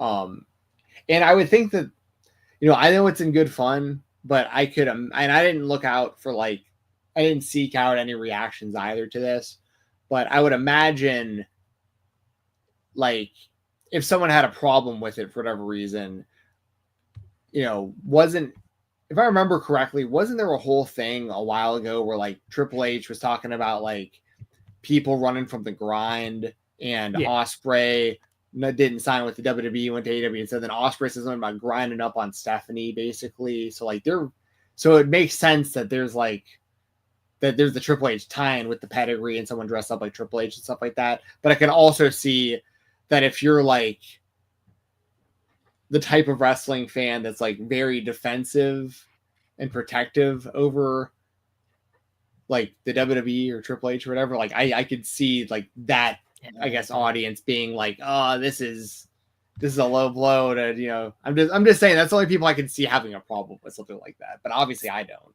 So. This was in good fun. This stuff this was last year with the whole grind stuff. I didn't think it was a necessary thing for Triple H to say. I definitely didn't think it was necessary for Will Ospreay on Dynamite television time to say. Yeah. This was good fun. Triple H used to dress his wrestlers all the time. Triple H used to do skits and comedy all the time. Like, they invaded WCW. This fits in perfectly with that. I thought it was all in good fun. Yeah, I'm with you. I like I said, I did not have any personal problems with it whatsoever. I'm just saying if anybody did, it would have been the group that I just mentioned. Those are the only people that would have had a problem. Well, yeah, that's how I feel about that's already how I feel about not specifically them. I'm not going to sit here and get like territorial or whatever you call it. I don't know why I'm blanking on that word. Gatekeep, I guess. I don't. What's that word? I don't know. When you're only about the one team, God, I don't know why I can't. This is a very basic word that I can't think of. Stan? No. Oh my God, it doesn't matter. Bootlicker? Yeah, there you go. That's not what I'm thinking of, but we're gonna use that word because that's probably the most extreme version of what I'm trying to explain. I'm just losing my mind that I can't think of a very, very basic word to describe this. But anyway, if I'm not being like that towards any company, I like all wrestling for all companies. So whatever. Let's move on. I'm gonna give a big motherfucking shout out. Jersey J-Cup is this weekend. GCW JCW Jersey J-Cup. It is February 15th and 16th. It airs on Triller Plus. If you have a Triller Plus subscription, you can check it out. We go through the bracket here, Vincent. We already know who you pick. Well, I already know who you pick. People will know who you pick. Well, yeah, the audience doesn't know yet because the interview hasn't run. But I'll spoil part of that because I figured that was going to work out like this anyways. I'm pulling up the J-Cup, trying to find the brackets. Sorry, I had them earlier. Now I don't. I was going to put it on screen. Hold on. Oh, perfect. I have them now too, but go ahead. Okay. All right, give me a second. I'll put this on screen. But go ahead and talk about the opening matchup or whatever you'd like to speak about while I'm loading this up. So we don't have to do deep bracketology for this, but what I did want to do with you is go just quickly, just match by match, just winners, losers, and kind of set this up. I already know who I think is going to win this whole thing. I mentioned it during the interview with Alec Price. Last year, my pick was Griffin McCoy, and I made sure to hit him up in the DMs over and over again and let him know that he really disappointed me that night. Had a lot riding on him doing well on that show, and he performed. I'm just kidding. I love Griffin McCoy. I'm actually really disappointed he's not in this year's tournament. I don't know what's up with that. I don't know if he's hurt or something, but looking at the tournament for this year, we got the current reigning defending JCW champion. And by the way, for those of you who don't know, if you're not familiar with the J-Cup, this is the Jersey J-Cup. This is a co-promoted event between Jersey Championship Wrestling and Game Changer Wrestling. The actual title belt was created 2 tournaments ago. Jordan Oliver won that tournament and became the new champion for the JCW. And then last year, Masha Slamovich, she won the whole tournament last year, defeated Jordan Oliver in the finals, and became the new JCW champion. So she's had the belt for this entire last year, and she will be defending it throughout the tournament as well. I actually can't remember if they defended it throughout the tournament or if it's just going to be the finals. The finals crowns the champion. I'm actually not sure how that works. Do you have any knowledge on that? I'm pretty sure whoever wins this is also the champion. I just didn't know if Masha, I can't remember last year if Jordan defended the title match after match because he made it to the finals. Yeah, anyway. He made it to the finals, so I don't think it fully. It might have not mattering, but regardless. Anyway, Masha Slamovich is the champion coming into this year. We'll just go match by match real quick. I'm going to take Masha over Amazing Red. Who you got?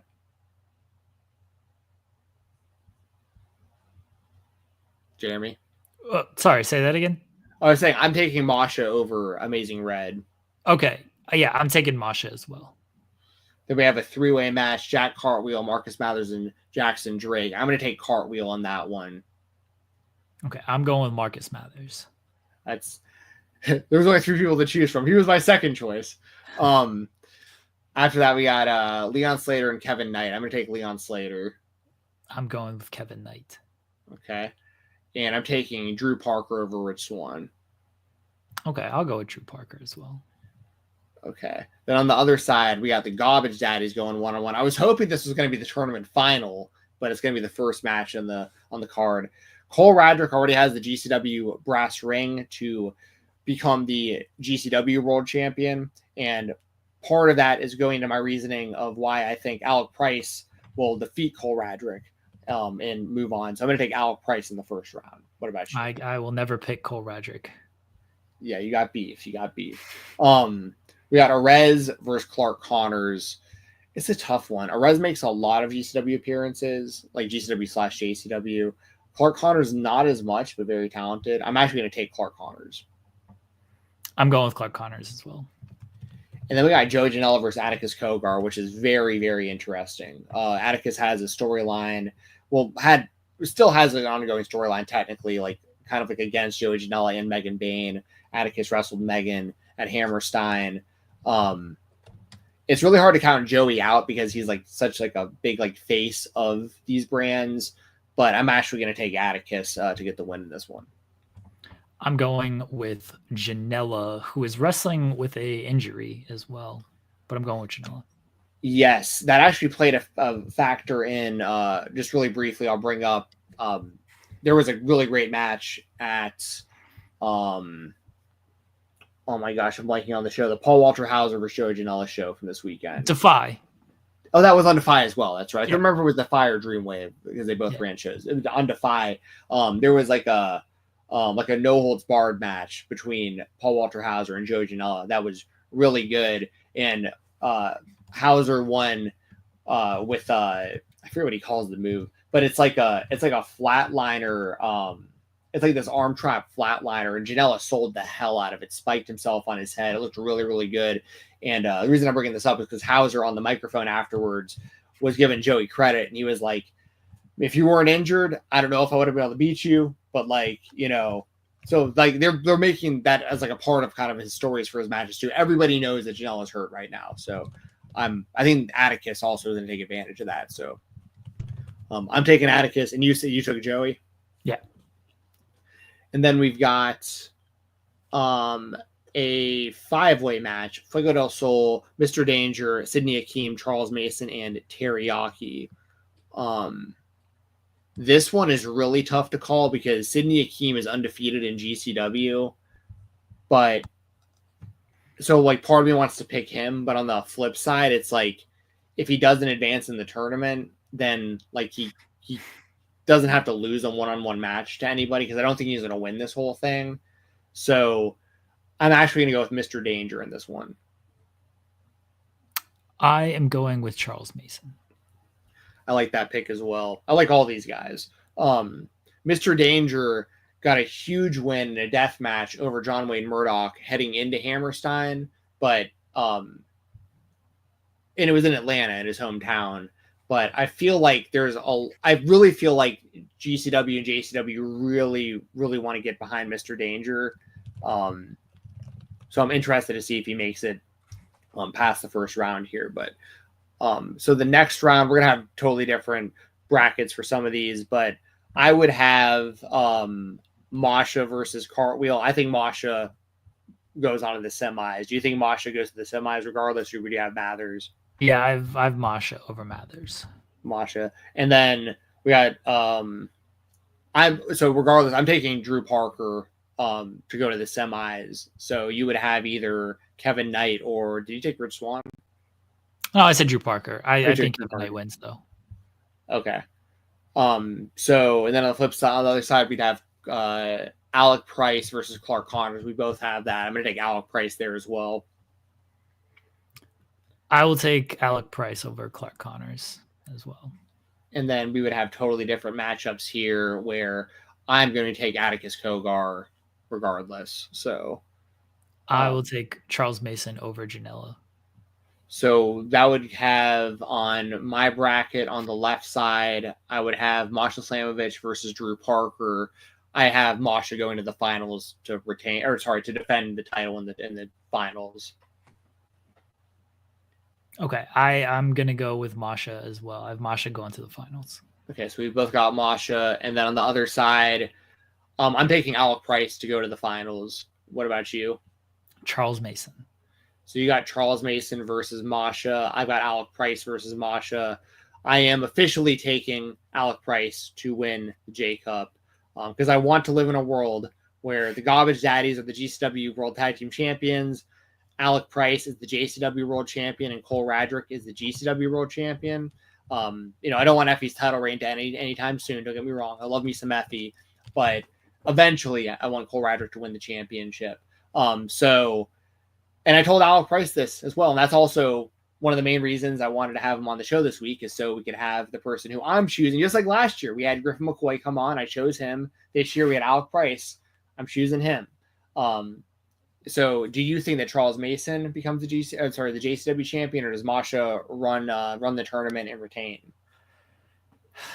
I'm kind of torn on this one because I understand Masha retaining, and she's got a lot of visibility now with the TNA Knockouts title and making appearances on NXT.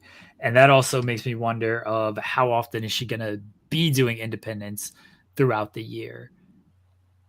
So I think I'm going to go with Mason winning. Okay. I think Charles Mason is super talented. I've said it a lot of times on the Weekender, but like Charles Mason is a very interesting character, a very strange, like creepy character. I think you can take the graphic away, by the way. But he's very, very, very good in the ring. He doesn't get to show it as much as I'd like to see as a fan of his, but like when he needs to go, he can really go in the ring. I was incredibly confused though, heading into Hammerstein with his storyline, because he was a heel who eventually Richard Holiday and Pero stood up to, and then basically ratted on. And because Charles Mason had been involved in storyline with a murder, so a murderer got arrested, which is a very, very heel thing. Like, you know, you got caught committing like the ultimate crime, so you're getting what you deserve. And Richard Holiday and Pero are heroes for like getting you off the streets. And then somehow by the time Hammerstein actually happened, it had completely flipped, and and the fan favorite was Charles Mason. Richard Holiday and Pero were heels because they snitched, and the whole thing got flipped, which I thought was just kind of funny how that wound up playing out. Snitches deserve to be booed. There's nothing wrong with murder. Nothing wrong at all with that. Me and Charles Mason were not alike. Did you see any of our interview with him today? No, I didn't. All right, let me play this clip for you. Hold on, I'm going to load this up. So we had a great interview with Charles Mason, and he praised our interview as well. And we played a game called Murder, and Team Up With instead of F, Marry, Kill. It's just kill two people and then team up with another person. And the three names I gave him were Patrick Bateman, Dexter, and Hannibal Lecter. So he had a lot of fun with that. But you know me, I've advocated for murder on all wrestling. I think the Death Riders should be murdering people more. I think the Wyatt Six should have been murdering people more. Yeah. So I'm all for the murder. And when I presented this to Charles Mason, who is the murderer, no, in wrestling storylines, not really, but we were all on the same page for a second there. And then my soul left my body.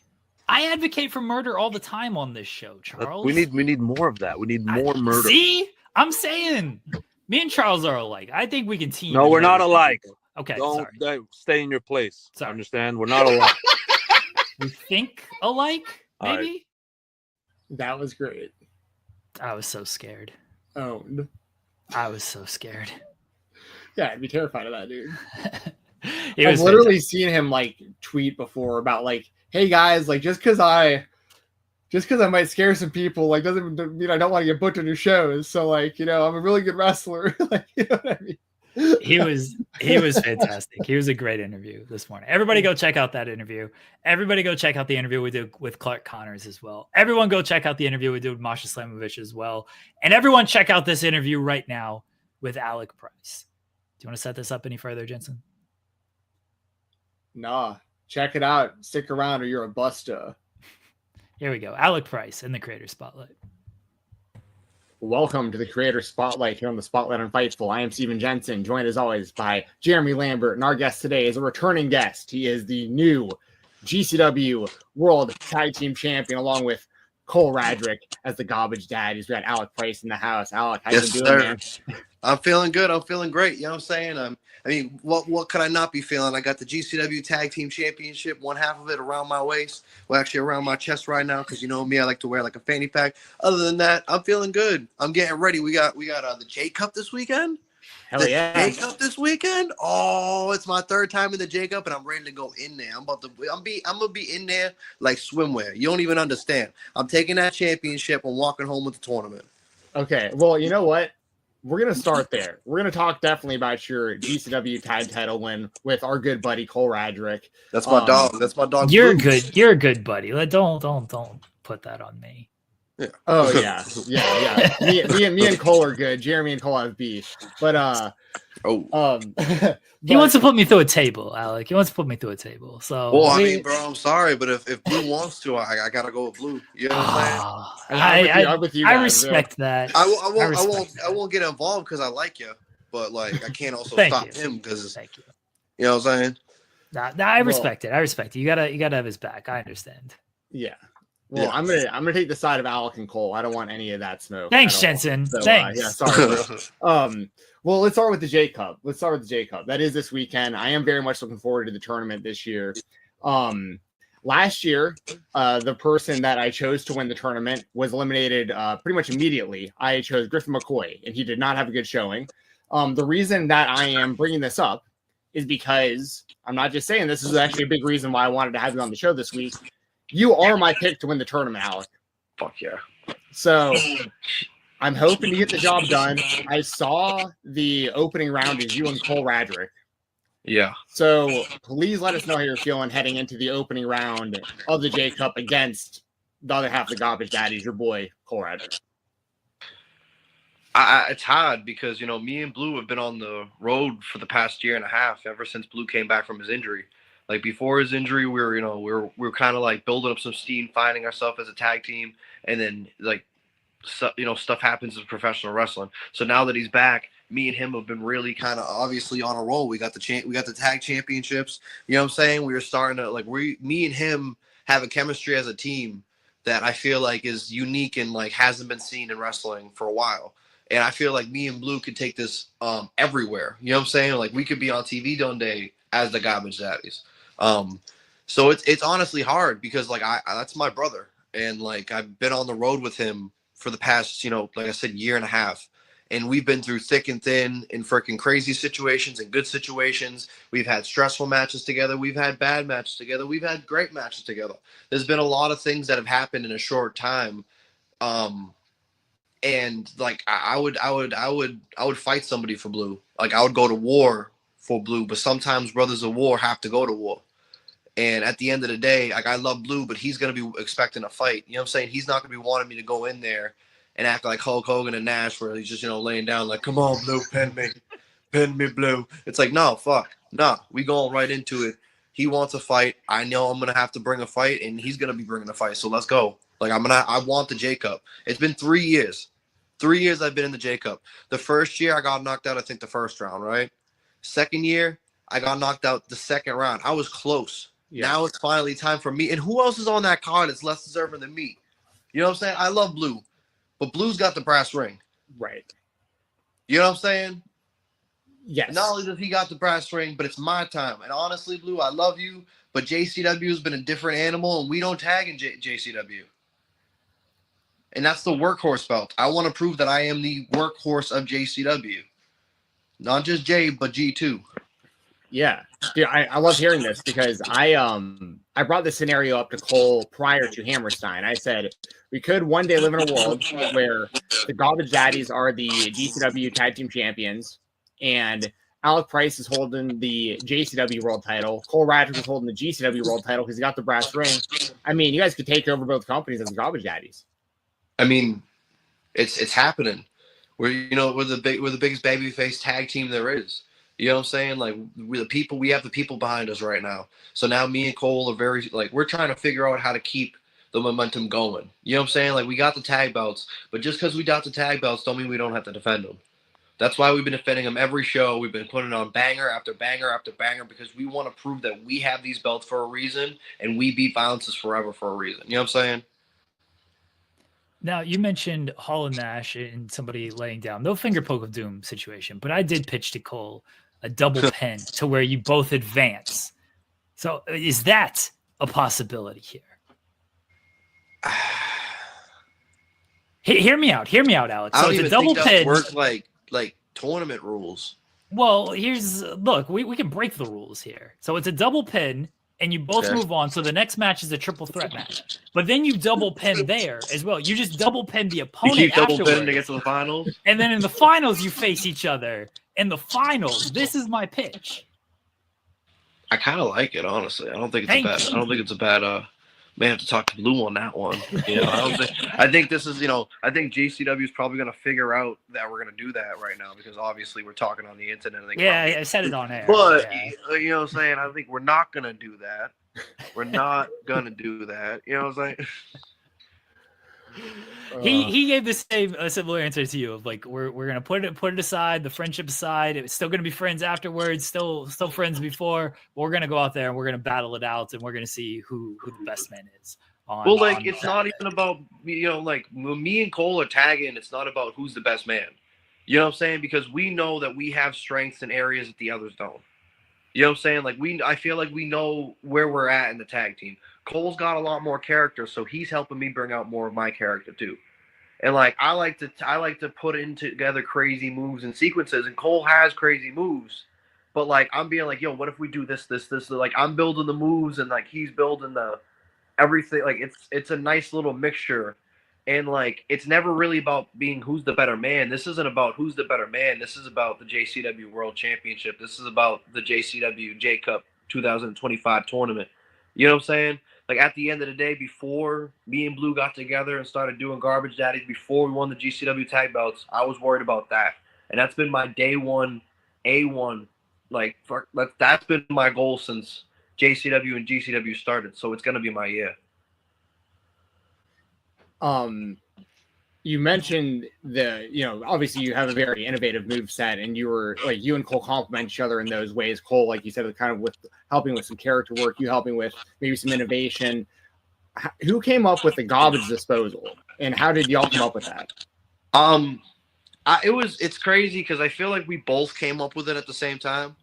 You know what I'm saying? And what I mean by that is we were happening, like if you watch our earlier matches, we didn't have a set finish. You know what I'm saying? Like we were just teasing out like, all right, these moves that we feel like could be effective in a wrestling match with us, especially like how I have speed and he can toss around, but he also has speed and agility too. So you know what I'm saying? Just like trying to figure out the chemistry and being able to bounce off each other, which is what true tag team wrestlers like savants really do. Like look at Motor City Machine Guns. But I think it was LA the first time we ever did it. I think it was me, Cole, and Cartwheel versus Thrusty at the time, before Allie and Effie had their issues and stuff like that. But I think we hit it on Sheik, but it was just he wanted to do the backdrop power bomb. I still like the sequence where it's the freaking stunner, Matt Cross lariat, dive, Swanee. So it was like, all right, how could we it was just like something where he's like, what if I get him in like you hit, I get him in a power bomb and you blockbuster. I'm like, all right, like that's cool. I'm like, what about? He's like, what if I get him in like an electric chair? And I'm like, what if I double stomp? And he's like, yeah, bro. He was like, all right, we need a name. And then Emil was there, and Emil actually helped us out. He was like, oh, he was like, I don't know, it needs to have garbage in the name. I'm like, all right, what do you think? Like, he was like, Cole's like, let's call it the trash compactor. I'm like, okay, that's not bad. I mean, what about the garbage disposal? You know what I'm saying? And Emma was like, that's what it is. All right, and then the next time we hit it, which was that weekend, I think we went to, I think it was like Tampa or wherever we were at, or Phoenix. We hit the garbage disposal, and here's Emma right on freaking commentary. Hey, the garbage disposal, the electric chair, no one do. I'm like, yo, this is it. This is it. It's a dope move. I don't think I've seen it before, and if someone has done it, we're just innovating it to be us. You know what I'm saying? Like it's crazy. Yeah, I don't think I've seen anyone else do it. And I can't remember who you guys were wrestling. You had like a larger opponent. This was like a few months back. And was it the Stoner Bros? Yes, and Cole did the tabletop version where like he didn't put him up on the electric chair and did the went on all fours, and y'all still hit it that way. And I thought that was really innovative too, because I was like, that's a tough move for anybody. Like that electric chair, like putting you can't. It's gonna be hard for Cole to lift every single person on the roster up on his shoulders to set that up, and y'all still figured out a way to hit it. I thought that was awesome. Yeah, no, that's just something that we just thinking on the fly. And like being able to know, like, assess the situation, because me and Cole know, like, we're not the biggest people on the roster. We're both like making strides to get bigger. Cole's been in the gym eating right. I've been eating right, getting in the gym. You know what I'm saying? I'm up 10 pounds. Cole's up 10 pounds. He's slim Jim, looking great. You know what I'm saying? I'm mean. You know what I'm saying? So we're working to get there, and we know that we're helping each other get there. But we just also know that we're good wrestlers on the fly. In the situation of like, not even like on the fly, like, oh, it's just like in the situation of like, these guys are bigger than us. We're probably not going to be able to lift them like that. Like, I'm strong, but he's country big. You know what I'm saying? Yeah. So it was just kind of like credit on Cole really for being able to slip out of that and just be like he legit looked. If you look at us, he sits and he goes, "What's up?" It just gives me like, oh, this is how we're doing it? Okay. You know what I'm saying? Now, what was it like winning the GCW World? Cole tells me I got to put World in there. So GCW World Tag Team Championships with Cole, using the garbage disposal on top of that. And like that, I think that was the best match on the show. And like the finish was absolutely bonkers, and just the entire sequence leading up to it. But what was that moment like? It was honestly amazing. I've wrestled in a lot of like historic wrestling venues before. You know what I mean? Like I wrestled in the Palladium in Worcester. I've gotten to wrestle at Fenway Park. You know what I mean? I wrestled at the Durham Arena in North Carolina. You know what I'm saying? Like I've had the opportunity and I've been blessed to wrestle there, but nothing was like Hammerstein. And I was there for AEW 2 weeks before, but I was doing extra work, and like I appreciate AEW for having me. It was a great time, you know what I'm saying, getting get the chill and catering, and then again the opportunity to actually work on a Rampage and stuff like that. That was awesome. Everyone's always good there. I never have an issue with anyone. Everyone's always cool. But I was there and I didn't get the same feeling as when I was there for GCW. And it's because I was on the card. And like this was a big deal. Everything that me and Cole have been striving for and working for the past year was finally coming to the head. And the people that we got to face were people that we have had issues with since the start of the locker room, because they didn't like any new tag teams coming in. So for them, they felt it disrespectful to their craft and who they are that a couple of singles wrestlers think they can. Oh, they ain't doing nothing over there. They're gonna come together and come in our spot and do something in our, and like they were just gatekeeping. And I know like me and Cole were fighting, and they used every tactic in the book to get us down. But at the end, we came up and we survived, and it was awesome. Like the crowd throwing streamers, like getting the fucking celebrating the crowd with my brother. It was, honestly, one of the best moments I've ever had in my career. I love how it all played out too, because you guys started teaming around the time that VIF won the tag belts from Los Pacisos. You guys were the last tag match before Nick Wayne went off to AEW full time against East West Express. You guys had multiple opportunities at VIF for the titles, and the last time, especially before Hammerstein got screwed, you had the visual pin on them, had them dead to rights, and you still got that rematch and then got the job done with Hammerstein. And then not just that, you finish your story at Hammerstein, win the tag team titles, and then, as you mentioned, there's a lot of people involved with this, Effie included. What was it like seeing Effie finally defeat Nance Warner, and you guys end the show in the ring with him, all celebrating together? I mean, it was awesome. It's Effie, and like Effie's my brother, and I know Effie gets a lot of people mad, but Effie really is just an innovator and a trailblazer. You know what I'm saying? And I appreciate having him on the road, because he's always the type of person to take care of the younger generation and like just the younger people. Like when I first got into the locker room, he was always looking out for me. Same with Mance before Mance became who Mance was, and he really showed his true colors. You know what I'm saying? Like I could look at these people as actual locker room leader. Even Janela is a locker room leader. So it was just great to see Effie finally get what he deserved, and that was the GCW World Championship. Like, he went through hell. He was on a level up here, and he was forced to go all the way down here just to frickin' get all the way back up here. You know what I'm saying? And if you look at him, he's in great shape. He's in the best shape that Effie's ever been in. He's producing some of the best matches Effie's ever produced. You know what I'm saying? So, like, hats off to him. He's really done it. Like, and he deserves it because he's put in the work for it. Like, you got to think, there's like a trail of blood coming with the GCW World Championship. There's a certain ounce of pedigree that it takes to have that. And you have to push yourself to the limits and past the limits you thought you didn't even have to even qualify in the fans' eyes to be worthy of that belt. You know what I'm saying? It's been proven with the past champions. So it's not like it's no knocks. Look at and everyone who has had that belt.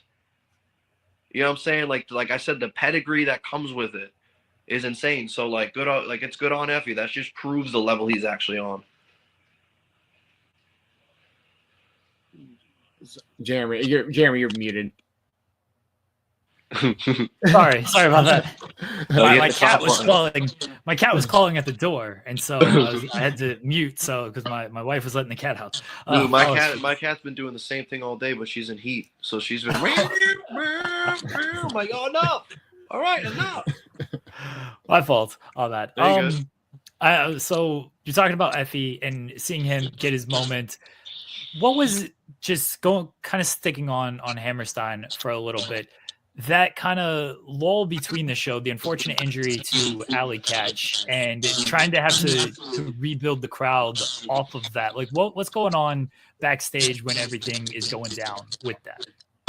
It's kind of chaos because we can't do anything until the ambulance is there, and then Brett's trying to figure out how to keep the show together without it getting stopped, because that was a possibility. If the commission wanted to stop the show at any time, they could have stopped the show. They could have stopped the show for that injury.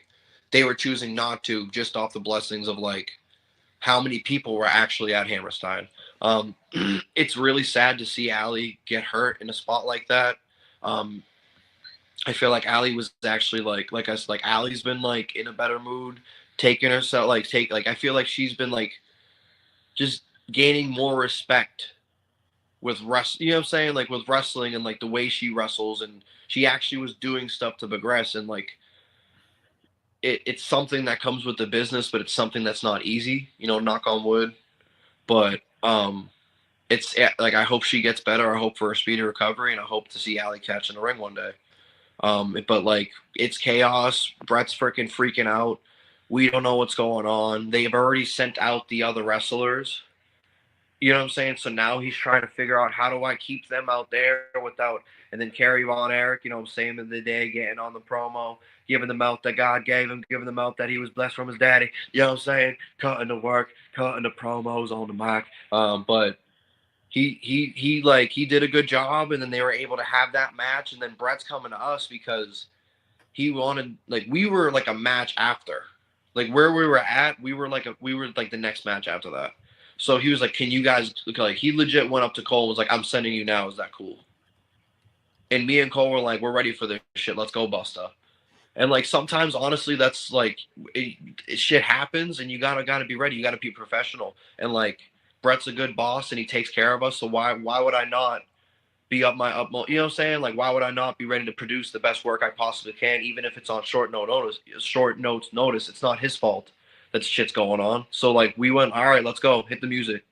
And Brett put us out, and then we had the banger. But the crowd was dead, but obviously stuff happens with the injury. You know what I'm saying? You can't really stop the momentum of the show's going up, and then you got a straight freaking halt of everything. So obviously it went down, but at the end they seen us win the tag belts, and that's all that matters. Yeah, that was a tough spot for that. It was a 4-on-4 match or something like that was happening right before. It was, yeah. It wasn't, anyone in that position would have been in a tough spot. You know what I'm saying? Yeah. It's not Yeah. it's not easy, but like that's something that happens in professional wrestling that people don't like to talk about. That like this is actually taxing on our bodies. You know what I'm saying? And sometimes shit don't go the way we want it, but it's a fight. And Yeah. what are you gonna do? But I'm sorry for Alley Catch. You know what I mean? Oh yeah. We all wish Alec Catch a speedy recovery. Absolutely. That was terrible that happened. And yeah, credit to, you know, the people that went out there and just had to stall, like Terry Morton, like you mentioned. They were out there talking for like 20 minutes. And it's weird because like the New York State Athletic Commission is like the only commission that operates like that with pro wrestling, where like that's really like the only situation you'd really be in where you have to stall like that. It was just such a weird thing to happen. But then you guys actually do go out there. You guys win the tag titles. I want your thoughts on VIF as a tag team, Dominic Green and Kevin Coop. Listen, I got beef with them because they wanted to start beef with us. Like, I think they're a successful tag team. Their track record proves it. Do I think they've been killing it on the indies for years? Their track record proves it. There's nothing I can go against VIF other than their character and how they choose to present themselves in the locker room. The fact that they think they're better than every other tag team and everybody else. The fact that they think they deserve, like, LA is their rematch. Yeah, you have rematch clause. That's cool. The ending's gonna be the same. You're not rewriting history. You know what I'm saying? Like, and at the end of the day, like, you guys are pieces of shit to people. And like you were doing everything in your power to prolong your title reign, but like you met the wrong ones. And we be smoking on that VIP pack, you know what I'm saying?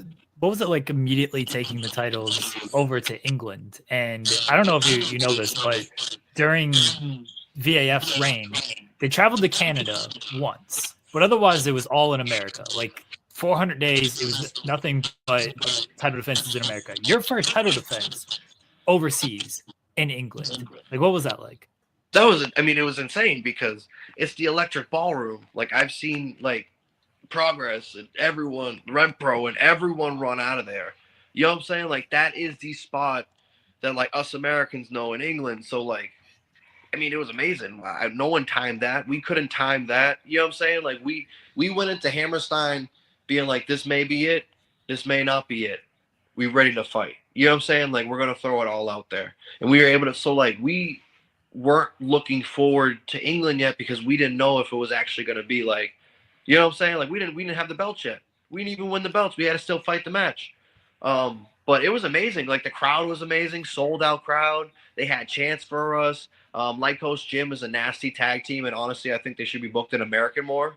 I don't know why they're not booked in America. They got visas, so if anyone wants to hit them up, like, hit up Light Coast Gym to come over here for a tour.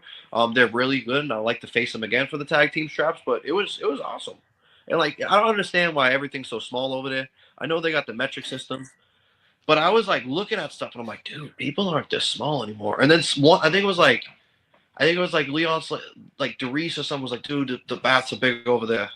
Someone was like, we were talking about like the tubs and how like the showers are huge in America. I was like, you know what's crazy, bro, is the showers are big, but there's some people that don't even fit in those showers. I don't fit in this shower. You know what I'm saying? Like, and that's not a knock on anybody. It's just like, I was not expecting how small everything is. Like, it's like, what the fuck? You know what I'm saying? Like, it's crazy. But I loved it over there, and I would love to do another tour. Like, it was awesome. The food was great. The people were awesome. They were welcoming. They loved us. Paris was crazy. Like, when we were at BZW versus GCW in Paris, that was crazy. It was 800 people up in there. They were cool. They were cool as shit. I like them. The French are awesome. The English were awesome. I want to do a tour next year and probably get maybe like a month or two. And I want to just tour around Europe and then end up in Portugal somewhere where like I have family I've never met over there, and apparently they got a little shack, so I want to see the little Gregorio shack. You know what I'm saying? It's, you know, humble my roots, get some wrestling gigs. I don't know, come back and change in a different wrestler. I know you're buddies with Bobby Flacco. He does a lot of traveling. What other places are you looking forward to, or you might have like on your list of places you want to travel and or wrestle that you haven't been? Well, basically everywhere in Europe because they all have good scenes over there. I would like to go to Mexico. I've never been to Mexico. I would like to go to South America, like maybe Colombia. You know what I'm saying? I don't know, like just travel me anywhere. I want to go everywhere. Like the first international tour kind of woke me up a little bit. I've never been outside of the comfort zone of what the US is. And the minute that I'm outside, I'm like, holy shit, y'all got different wall plugs? You know what I'm saying? Like it was a culture shock, and it was a good culture shock. And I feel like honestly, like I had bad insomnia. So when I was over there, I was actually on normal time. It was kind of crazy. Like I would wake up, I would be up all night over here because I had bad insomnia. Be over there, I'm up all day and sleeping. So then when I was on my way back, I had 2 Sundays because I left Iceland. Like I left England at like 1 o'clock, got to Iceland at like 7 o'clock, right? And then from Iceland, or no, it was like 5 o'clock boarded. Then it was a 2-hour delay, and then the 2-hour delay turned to 7:30. We dipped out. I got into Boston at 7:30. So I had 2 days. So then I woke up legit drove home, passed out, woke up, and went, I'm up at 7 o'clock in the morning. Holy shit, I'm gonna go eat some breakfast. You know what I'm saying? Like now I'm on regular time. I've been eating. I've been feeling good, so I'm ready. That tour really helped me out.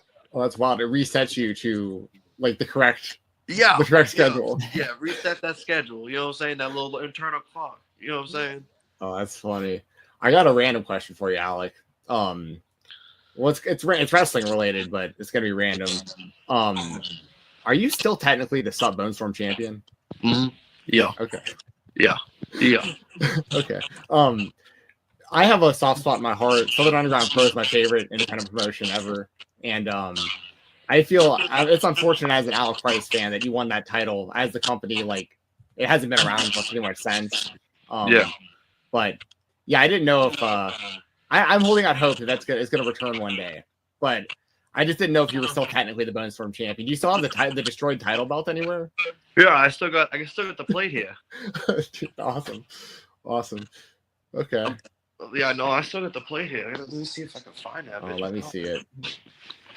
I got the plate. Was the plan for you to destroy that thing and then them like reissue a new title eventually? Is there any I used plan to be for a that? tag team champion somewhere. I'm still the tag team champion for that place. It's like Nova in like Rhode Island. That was like years ago. Where is that fucking belt? Dude, I feel like it's not like a good thing, but it kind of sucked that these places like dipped out. Like I don't know, like we get the belts and then all of a sudden it was like, yeah, we're just not a company anymore, guys. You killed the territory. You killed the territory, Alex. Oh, right here.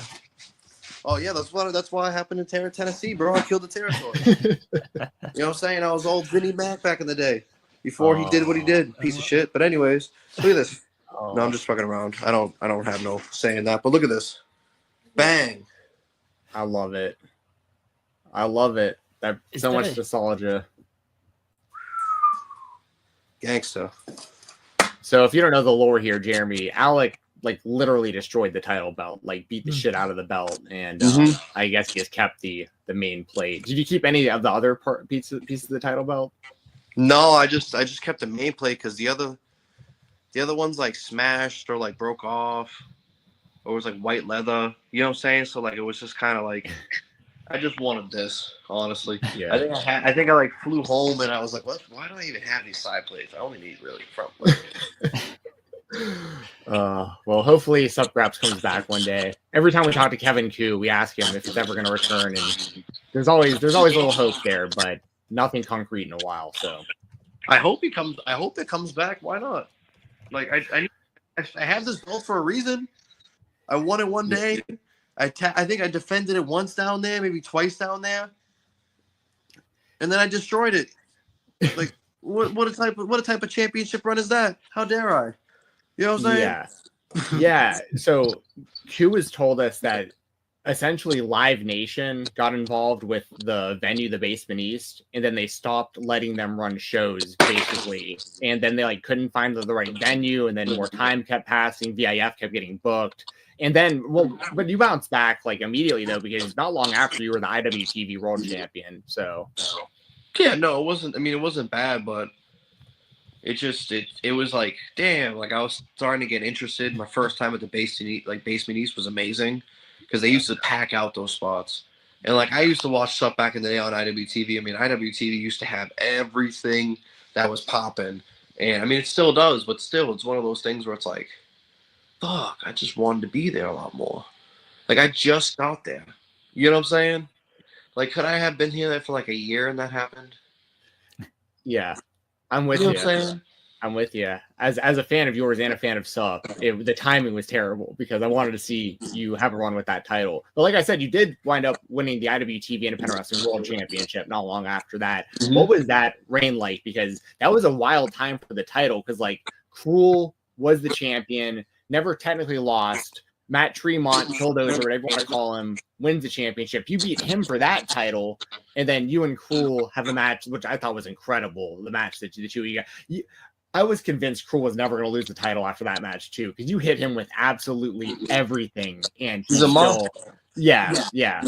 What was that title reign like? You know, representing IWTV as the world champion, and your feud with Tremont and Cruel along the way.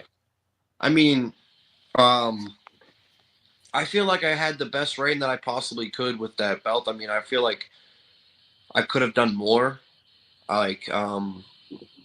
but it was a tough spot for me, honestly, and it wasn't like it was meant to be. Like, I just feel like I was the right person at the time when I won that. You know what I'm saying? And it was amazing because like that was everything I had worked for in that belt. Like the names that have won that belt, the people that I held that, it was basically a ticket to get signed, just like the Limitless belt was back in the day. And it wasn't like I looked at it as a ticket to get signed, but that was like at least someone knowing, like, all right, if say like AEW sent someone down, like you know what I mean? Like it was like, okay, this guy's good enough to not hurt our people, and he's not, you know what I mean? Like I don't know, like, or like if WWE was working with somebody, like, okay, this kid's a prospect, you know what I mean? I don't know, like it was something that just meant something, and I had a fun time with it. I defended it in Canada. I defended it everywhere that I possibly could. Anywhere that I was going that was an IWTV product, I made it a title defense. So I had a good time. And like Cruel, I honestly, like he's a piece of shit. Like you know what I'm saying? He's a monster. But he just pops up out of nowhere. You know what I'm saying? He jumps me. He beats me down before I can get there. And I mean, I threw everything at him. I didn't have enough. I didn't have enough go that day to really close the deal, and it really sucks, but what can you do? Now I'm the GCW World Tag Team Championship. You know what I'm saying? World Tag Team Champion, 1/2, baby. Now I'm about to be the JCW World Championship. You know what I'm saying? J-Cup 2025 Championship. So it's no big deal. I'm not really that worried. I'm not stressing over it anymore. Yeah. Well, for what it's worth as a fan, I don't think it's something that you should be like, you know, not proud of, or you know what I mean? Like, I thought it was I was really happy to see you get that moment because like I was you said, proud of it, and I was proud of the moment, but I just feel like I was proud of everything I did with that belt. I just wanted to be more than what it was. You know what I'm saying? Like, I feel like I could have done more. Like, at that time, I just got my passport. So I was talking to IWTV about possibly, like, going to Europe and, like, defending the belt over there because they have European promotions that haven't had the belt defended. So it's like I wanted to do more, but it just, what can you do? That it wasn't my time at the time, you know what I mean? But I feel like I had a great run and did everything that I possibly could do with that belt. I feel like I raised it up a lot more than what it was. I got you. Now you did make a couple of appearances for AEW. You were on the last AEW Rampage show.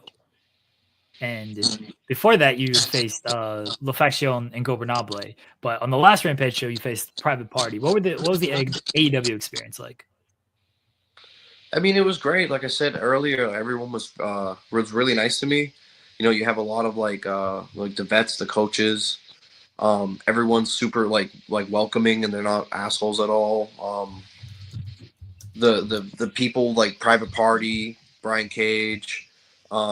Even like LFI, they were all pros. You know what I mean? As far as I know, they all took care of us, and they like just gave us trust that we weren't going to beat them up. You know what I mean? We were just there to make sure that they looked great. And it was a great opportunity to be able to get to wrestle on AEW. I mean, it's one of the two biggest promotions in the world. And they're on live TV every week. It's just a great spot, honestly. I think both spots are great. I love WWE and I love AEW. I love TNA. You know what I'm saying? Like, I've always loved. I've always been a TNA WWE fan, but AEW is awesome and the product they produce. So like, they have some of the best wrestlers in the world there. It's just like back in the day in the 90s where every spot had the best wrestlers in the world. It's not just one spot. You know what I mean? Do you have any thoughts on the WWID program? Like, from what you've seen, maybe like some of your peers that maybe have been ID'd, or maybe just some of the buzz like surrounding like the WWE is so like kind of like in tap with the indie scene at the moment? I have no issue with it. If WWE wants to do that, I mean, they're the top dogs, and I'm really happy for everyone that's gone and signed off of that. Like Brad Baylor, Ricky Smokes, Aaron Rourke, Sam Holloway, Marcus Mathers, Zeta Steele, just some of the people that I know that have Bryce Donovan. These are all people that have worked their butts off. And honestly, without the ID program, it's not that they wouldn't have had a shot. It was a lot harder for them to have that shot and have the eyes of the WWE on them. And it's the WWE. They're the, you know what I'm saying? They're the top in the world. They're the best in the world. They are the tastemakers. They've been the tastemakers. And I honestly think it's a great way for us people on the indies that may take a couple years for us to get a tryout, or 4 or 5, you know what I'm saying? Or 4 or 5 years to get on an extra spot that they're like, hey, we want this type of match. I don't know, like, just it just quickens it. And I feel like it's not like a bad thing that people are ID'd. I feel like it's a great thing for them. And like WWE is like, they're honestly like helping us out on like, you know what I'm saying? They're taking care of us. Like, they ain't taking care of me, but the people that got signed, at least they're taking care of the people on the indies and making them stars. And like, if you think about the way they're building up these independent wrestlers, it's going to help them not only be better wrestlers and superstars in the future, but kind of build up the quality of the indies. Because if you got people that are producing this work and it's actually good work, why would people not follow suit? You know what I'm saying? Yeah. Oh, for sure. I think it's been great so far. Yeah. Everything that I've seen from it. I'm looking forward to WWE Evolve starting up. I think they're going to Sam Holloway's my dog. He's good. Oh, he's Big great. Sam. Dude, and he's only been wrestling for a few years. Like, I thought he'd been around a lot longer, and I was like, this dude's wrestled for like 2 years. Like, it's insane. AIW in Ohio got he comes from Sean Thorne and AIW in Ohio. He's me and Josh Bishop knew that he was going to be like good. Dude, he's cool. I love Hardway. He's, you know what I'm saying? He's nasty. He kind of just gets it, and he's like not that far along in the business, and he just gets it. You know what I mean? Speaking of Josh Bishop, I don't remember correctly. Did the two of y'all try for WWE at the same time a while back? Yeah. Can you talk about that? Yeah, I could talk. It was a great tryout. It was. I think I was the first one when they first started going after athletes primarily. So like, honestly, it was a blessing to be there, and thank you WWE for having me, because they had like, I think there was a criteria at the time where it was like 6 feet, 200 pounds, and I was like half the criteria. You know what I'm saying? So right. Like, I was definitely the smallest person at the tryout. You know what I mean? Like, when it came down to all the males and stuff, and like all the dudes. But I didn't know, like, me and Bishop knew each other, but we didn't really know each other. We just like seen each other in locker rooms. But I'm sitting there, like, I'm a little sad because I'm like, I don't know anyone. Fuck, this is gonna be tough as shit. This is already a tough week because I'm trying out for the top wrestling promotion in the world, but I also don't know anyone, and now I'm gonna just be mad the whole time. Okay, let's go. And then all of a sudden, like, I just see from the corner of my eye this big Brock Sampson looking mother guy. You know what I'm saying? Looking like from Venture Brothers, you know, Sid Vicious. I go, dude. And he goes, dude. We're motherfucker. Then we gave each other a big hug. 629 crew. You know what I'm saying? That's our clan name. That's our hotel name. You know what I'm saying? 629 crew. Woo woo. But anyways, Yeah, other than that, like it was lit. Josh is my dog. The tryout was great. The athletes there were freaking good. They had a lot of good athletes that are still signed right now, as far as I know. I mean, even who was at my tryout? Roxanne was at my tryout. I think I forget her name, but she was in Chase U. She was at my tryout. Dia Hill? Yeah, she was at my tryout. A lot of people were at my tryout that got signed, and like, good on them. I'm happy for them. Like, that's something that like was a change. Like, honestly, bro, like a life-changing experience, because you never really know what they want until you're there and you see, okay, this is what they may be looking for. And like, I've heard stuff changes all the time up there. I don't know. I'm not up there, but like, they could want this now and then want something different later. I mean, that's how people are when they want the flavors of ice cream. Like, even in wrestling fans want this. This is a cool spot right now, and then like a month later, they're like, oh, I'm not really into this spot anymore. You know what I'm saying? Like, oh, this spot's better. Like, I don't know. It's just flavors of ice cream at the end of the day. So like, it was just great to be down there and be like, all right, this is what I could do to possibly get here one day. Because I would love to be there. It's WWE. Everyone wants to be there. People that say they don't want to be there are liars. You know what I'm saying? Like, I'm doing right now everything in my possible power to make sure one day I will be there. Because like, I love the indies, but like, I've always wanted to be signed. And I mean, everyone gets in here to be signed and be a contract, but like, I feel like I'm ready for TV wrestling, or could potentially be ready for TV wrestling. You know what I'm saying? Yeah. For what it's worth, it's been a while since we interviewed Josh, but I remembered him.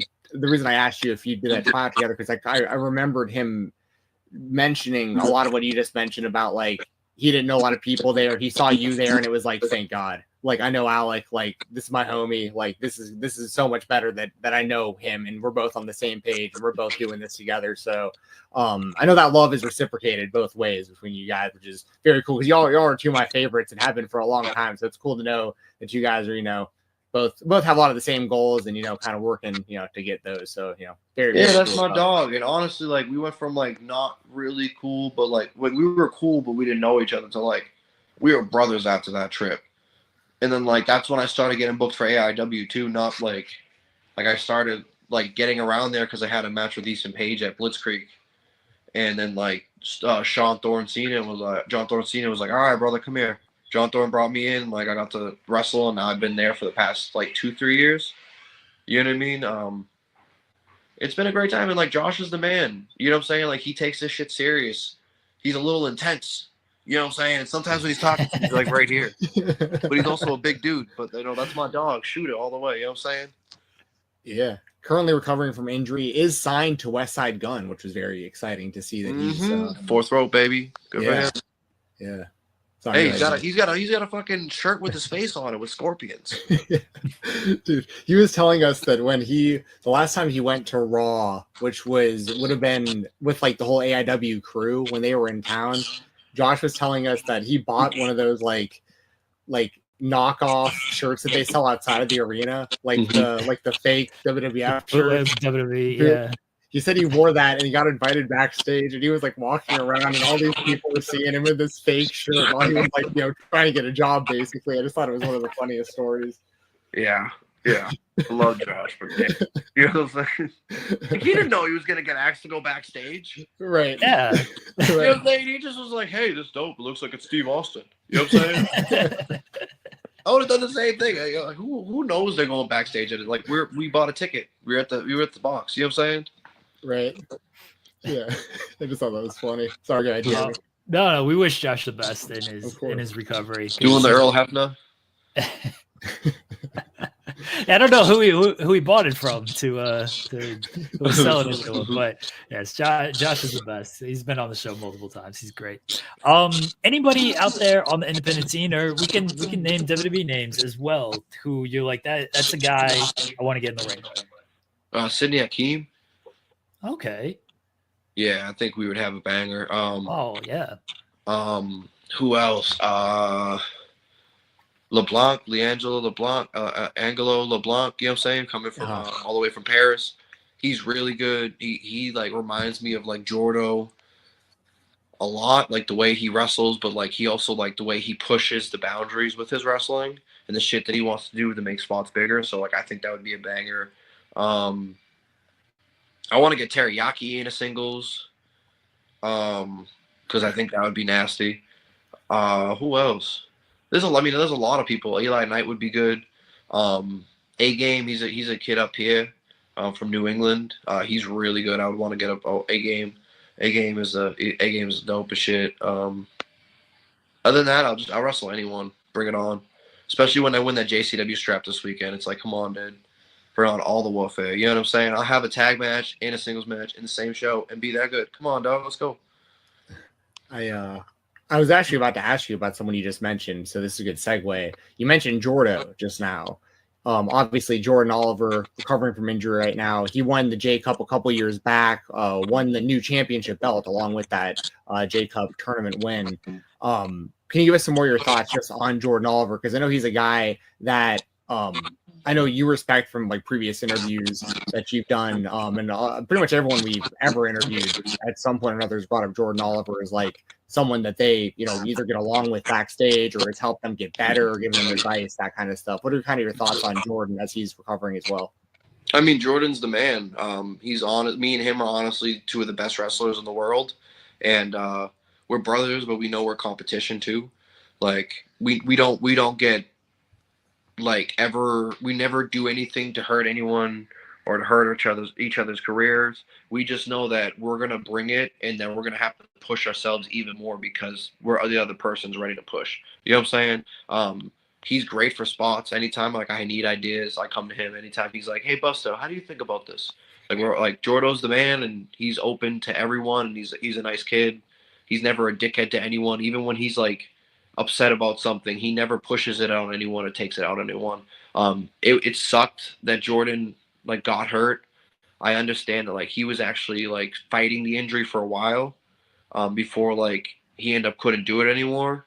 He was like he was hurt for years after that point. I think he just kind of kept pushing and working out and like kind of forcing himself to do the matches he was doing, even though his knee was fucked up. You know what I'm saying? I'm glad that he got like he's recovering now, and he's actually, I think he's like coming back soon, which is a good fucking thing. So like when he comes back, people are gonna have a problem because Jordo looks ready and he looks hungry, because I feel like this was what he needed to kind of push him to the next level. You know what I mean? Yeah. Well, yeah, he already was on another level, but that's just like another level after this. You know what I'm saying? Yeah, I know what you mean, because like, he had hit another level before the injury as far as like how much he'd been working out, the size he had put on, and he just obviously keeps getting better with more experience. Match rate and shit. Yep. Yes. And now it's going to be one of those things where when he returns, the people are going to be really, really anticipating like the return to see what he looks like when he comes back. And as we all know, he'll knock it out of the park. And then he's going to be another guy who's immediately, in my opinion, right up there, probably challenging for the GCW World title when he comes back, at some point. Oh yeah. So, I mean, Jordo's ready to be like Jordo. I feel like Jordan didn't get to. I feel like Jordo had Young Dumb and Broke, and then after Young Dumb and Broke, he was with East West Express. I feel like Jordo's never really had the opportunity to just be Jordan Oliver, and like have the Jordan Oliver show and go out there and fucking worry about him. And I'm not saying that's a knock on anyone. Nick Wayne is amazing. You know what I'm saying? I love Nick Wayne, Lil Stain. You know what I'm saying? I love Young Dumb and Broke, but Jordo has the opportunity right now to come back strong and fight and worry about Jordan Oliver. And I feel like this is going to be the opportunity for him to just blow up. You know what I'm saying? Like he's already was another level. This is going to be different. This is going to be all like, he's going to be freaking crazy now. Cause like it's Jordan. He has the opportunity to be world champion. He has the opportunity to be on TV. It's really just, it's about coming back from this injury with a head of steam. You know what I'm saying? As we wind down here, Alex, one thing we like to ask everybody, and you've already showed us some prestigious championships, but anything else, the coolest thing in your room? Have I done the Megazords before? I do got Megazords, and I got LJNs. Yeah, let's go and see some Power Rangers, because you know that I love me some Power Rangers as well. I'm not going the other one. Grab it. Oh, did you ever watch Wrestle Ranger, by the way? I sent you the link after our interview like a year ago. What was it? Russell Ranger. I was telling you about a guy like a year ago who dresses up like the Green and White Ranger. Did you wind up watching it? Yes. Your thoughts? It was pretty lit. I'm not gonna lie. I was a little jelly. I was a little jealous. I wanted to do that gimmick. It's like when you see the people fucking being the Teenage Mutant Ninja Turtles back in the day. Yes. Like the ones when they're in Japan and they're doing fucking lucha drags and shit like that. Yes, it's exactly like that. I love that. Dude, I got I'll show you. I got everything. I'll show you a couple cool things. Hell yeah. I'd love to see it. And by the way, I didn't mean to no sell the white Zord you just showed us. The Falcon. I didn't sell it? No, I got it before the prices went crazy. I'm saying I didn't react to it because we were talking about something else, but I saw it. I appreciate that. No, you're good. It's, you know what I'm saying? There I got the link on there. There we go. Does it shoot little missiles off of its wings? You gotta understand, like, this shit is like shit. I ain't putting it together, but I got the Zords in the package. 1 second. Let me change. How do I flip this camera? Do. I don't know. Camera. Oh, let's set the camera off. Anyways, I'll just flip the camera. Oh. Oh, wait. Is that, I might have that, actually. That's the movie one? I have like the original one? Yeah. Let's go. Like, before they got the Shogun Zord and shit. This one here, I got you. It was like season 3 Mighty Morphin, right? I don't know if he heard you. He took his headphones out, so he might not have heard that. Season 3 Mighty Morphin, right? Well, this, yeah. No, that's season 1. Season 1, but this was off of the this is like Lightning Collection or whatever. Like this is like a like a newer release. I got this. I got the Lightning too. Oh yeah, there you go. Yeah, I got the Lightning. Dude, I thoroughly enjoyed putting this together also because it actually was kind of challenging. I was like couldn't remember how to put put them all together, and I was like I felt like I was a little kid again, like having to figure out how it all matched. So dude. And like the thing about it is, it's harder with the Lightning because they have extra shit for bending and shit. You know what I'm saying? Like they have extra like joints for just for like flexibility and movement and like make it more. And I kind of like the Lightning just because I'm loading. Oh, I'm sorry, I dropped my light, but I'm loading up a shit ton of tours right now. You gotta understand, brother. I'm a big fan. I got like the original. Ooh. Oh. I'm just missing the battle axe, and then I got the complete cannon. But I got the original that one, and then I got a bunch of LJNs with the ring. There you go. I got more, but yeah, no, like I like. I also like that they look like robots. You know what I'm saying? Like this shit looks like a freaking Tyrannosaurus if I pop the. Like it still looks like a freaking robotic Tyrannosaurus. I don't know. I fuck with it. Why is this a problem? You know what I mean? Like I heard people didn't like it because the way it looked, but I'm like, why? It's a fucking robot at the end of the day. Like I don't want it to look like a toy. I feel like after a while, like I was getting growing up anyways, but after a while, I feel like the Megazords were starting to look more and more toyish. Mm-hmm. Where back in the day, you knew it was a dude in the costume instead of them just like, all right, we're gonna roll this toy down the mark, and then we're gonna add some CGI, and it's like, no, motherfucker, look at this shit. This guy looks like an actual robot. He kind of looks like Godzilla a little bit. You know what I'm saying? Yeah. I know exactly what you're saying. They did the same thing to the Ninja Turtles as well. Like back in the day, it was dudes in suits in the movies and stuff, and it was awesome. And then they like tried to like mix in the CGI and modernize it. And some of the Ninja Turtle stuff is still pretty good. I'm not gonna hate on it completely, but there is like a charm to like the old way that we had it. Well, it's because there's texture. So like that's why Jim Henson, like when you had like the Dark Crystal or Labyrinth back in the day. Like the reasons why the puppets were like, oh shit, this is crazy, and people reacted to it is because there was still texture where you could actually like interact and feel like, oh, that's real. But when we're desensitized to CGI, which we are because there's 1,000,001 things happening all the fucking time in CGI, you can look at it and just be like, oh, this is fake. You know what I'm saying? Like that's like the gift about wrestling is like some people think they know, but they really don't know. So we got to make sure that they, you know what I'm saying? Like my trainer used to say, people know what they think they know about wrestling, but we can't remind them that they know. You know what I'm saying? And he's not wrong. We can't, like, we're expending the freaking, what is it, captivating the audiences, suspending the belief. And like, I feel like back in the day when they had the costumes and shit, people think, oh, that's tacky. It's like, no, that was exactly what you should be doing. I actually believe that story. Like, you know what I'm saying? When I was watching the Geflings go across the Dark Crystal, wherever they're at, I forget where they're at, whatever the name of it was, and they were going after the Skepsies, I believed he was fighting for the Mystics. I believed he was going against the Skepsies. When, you know what I'm saying? Like, it was real to me. I was scared as fuck I was scared of those raptor birds. You know what I'm saying? Skeptics were crazy looking. It's still real to me, damn it. Yeah, Still real to me, damn it. Look, we have to end on it's still real for the Power Rangers. Oh, we can have a whole second podcast about me and Al. Like, I have a whole section of my office in here that's just Ninja Turtles and Power Rangers stuff. I got a creepy crawler oven from back in the day that still works over here with all the Power Rangers. Oh yeah, dude. And I've got the Power Rangers molds for it too. I saw some in the box that we could whip out and make some creepy crawler Power Rangers together next time I see you, Alex. We can have a good time. That's lit. Yeah, I'm down. Let's go. Me, you, and Cole are gonna have a good time. Jeremy's not invited because he's gonna get beat up by Cole. Thanks a lot. It's because you're gonna get beat up by Cole. You gotta squash this beef with Cole, or else we can't all hang out together, man. Yeah, one day. You know what I'm saying? You gotta squash the beef. Yeah. Kumbaya, my lord. Kumbaya. You know what I'm saying? Yeah.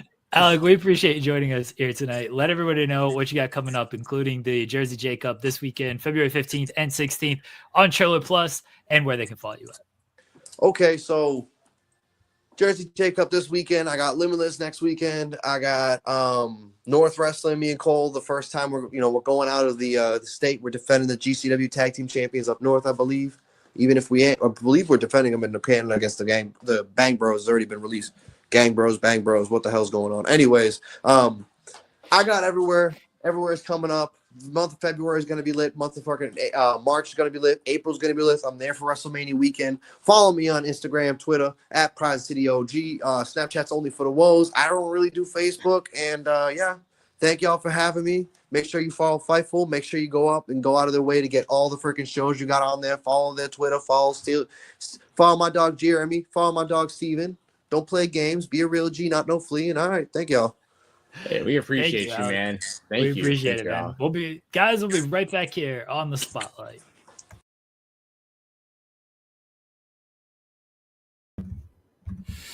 We are back here on the Spotlight. Appreciate Alec Price joining us for the Creator Spotlight. I'm not used to you being here for the outro, Jensen. Yeah, I don't know how often I'll stick around, but you know, if I'm around, I'll close the show out with you. So running from the grind. Zack Sabre Jr. is coming to GCW. I don't know if you saw that news. I did. I saw that. Yeah. Oh, that's happening. TNA is going on right now. There's a post show on Fightful that people can check out if they would like, or don't. I don't know. Man, it's Joel Pearl. Who could possibly care about him? Go check out Cresta Star. I love Cresta. Yeah. We appreciate everybody joining us here tonight. Jensen, anything to close up with? No, Zach Levine busted my parlay. This guy's done this to me multiple times this year, and I will never choose him ever, ever, ever again. I take his unders, and he 0.5s me, which means, he needs, 12.5 or 11.5 and winds up getting 12 when I need him to stay under. It doesn't matter. Anyway, that's all I've got for tonight. I'm sorry that Zach Levine, not Levine, that's Zach Levine. Oh, did I say it wrong? Yeah, that's fine. All right. Well, he keeps losing for me. So maybe if you say his name right, he will stop scoring. Dude, I had a 6-leg going the other week, a 6-leg parlay that 5 of them hit. The only one that didn't hit was Zach, and it was this guy had no points with like 3 minutes left in the half, and put up 14 points, including a 3-point buzzer beater before the half to just screw me out of $600. This man. Anyways, I vowed that day to never take him ever again, and then I did it tonight because there was a free play, and I was like, you know what? I'm gonna roll the dice, and it didn't pay off. So everyone else did great for me except for him. I'll be back for y'all over the weekend. Most likely the weekender will be on Sunday, unless there's like a late GCW show or something that I need to wait on for the results. But most likely next episode of the Weekender podcast will be Sunday over on FightfulSelect.com. If not Sunday, it'll be out by Monday. Yeah, that's pretty much everything I got. Follow me on Twitter, X, FightTalk_. And also, if you've been following Beast Games, the show ended today. There was a big winner of $10 million if you want to go check that out. So, yeah. All right.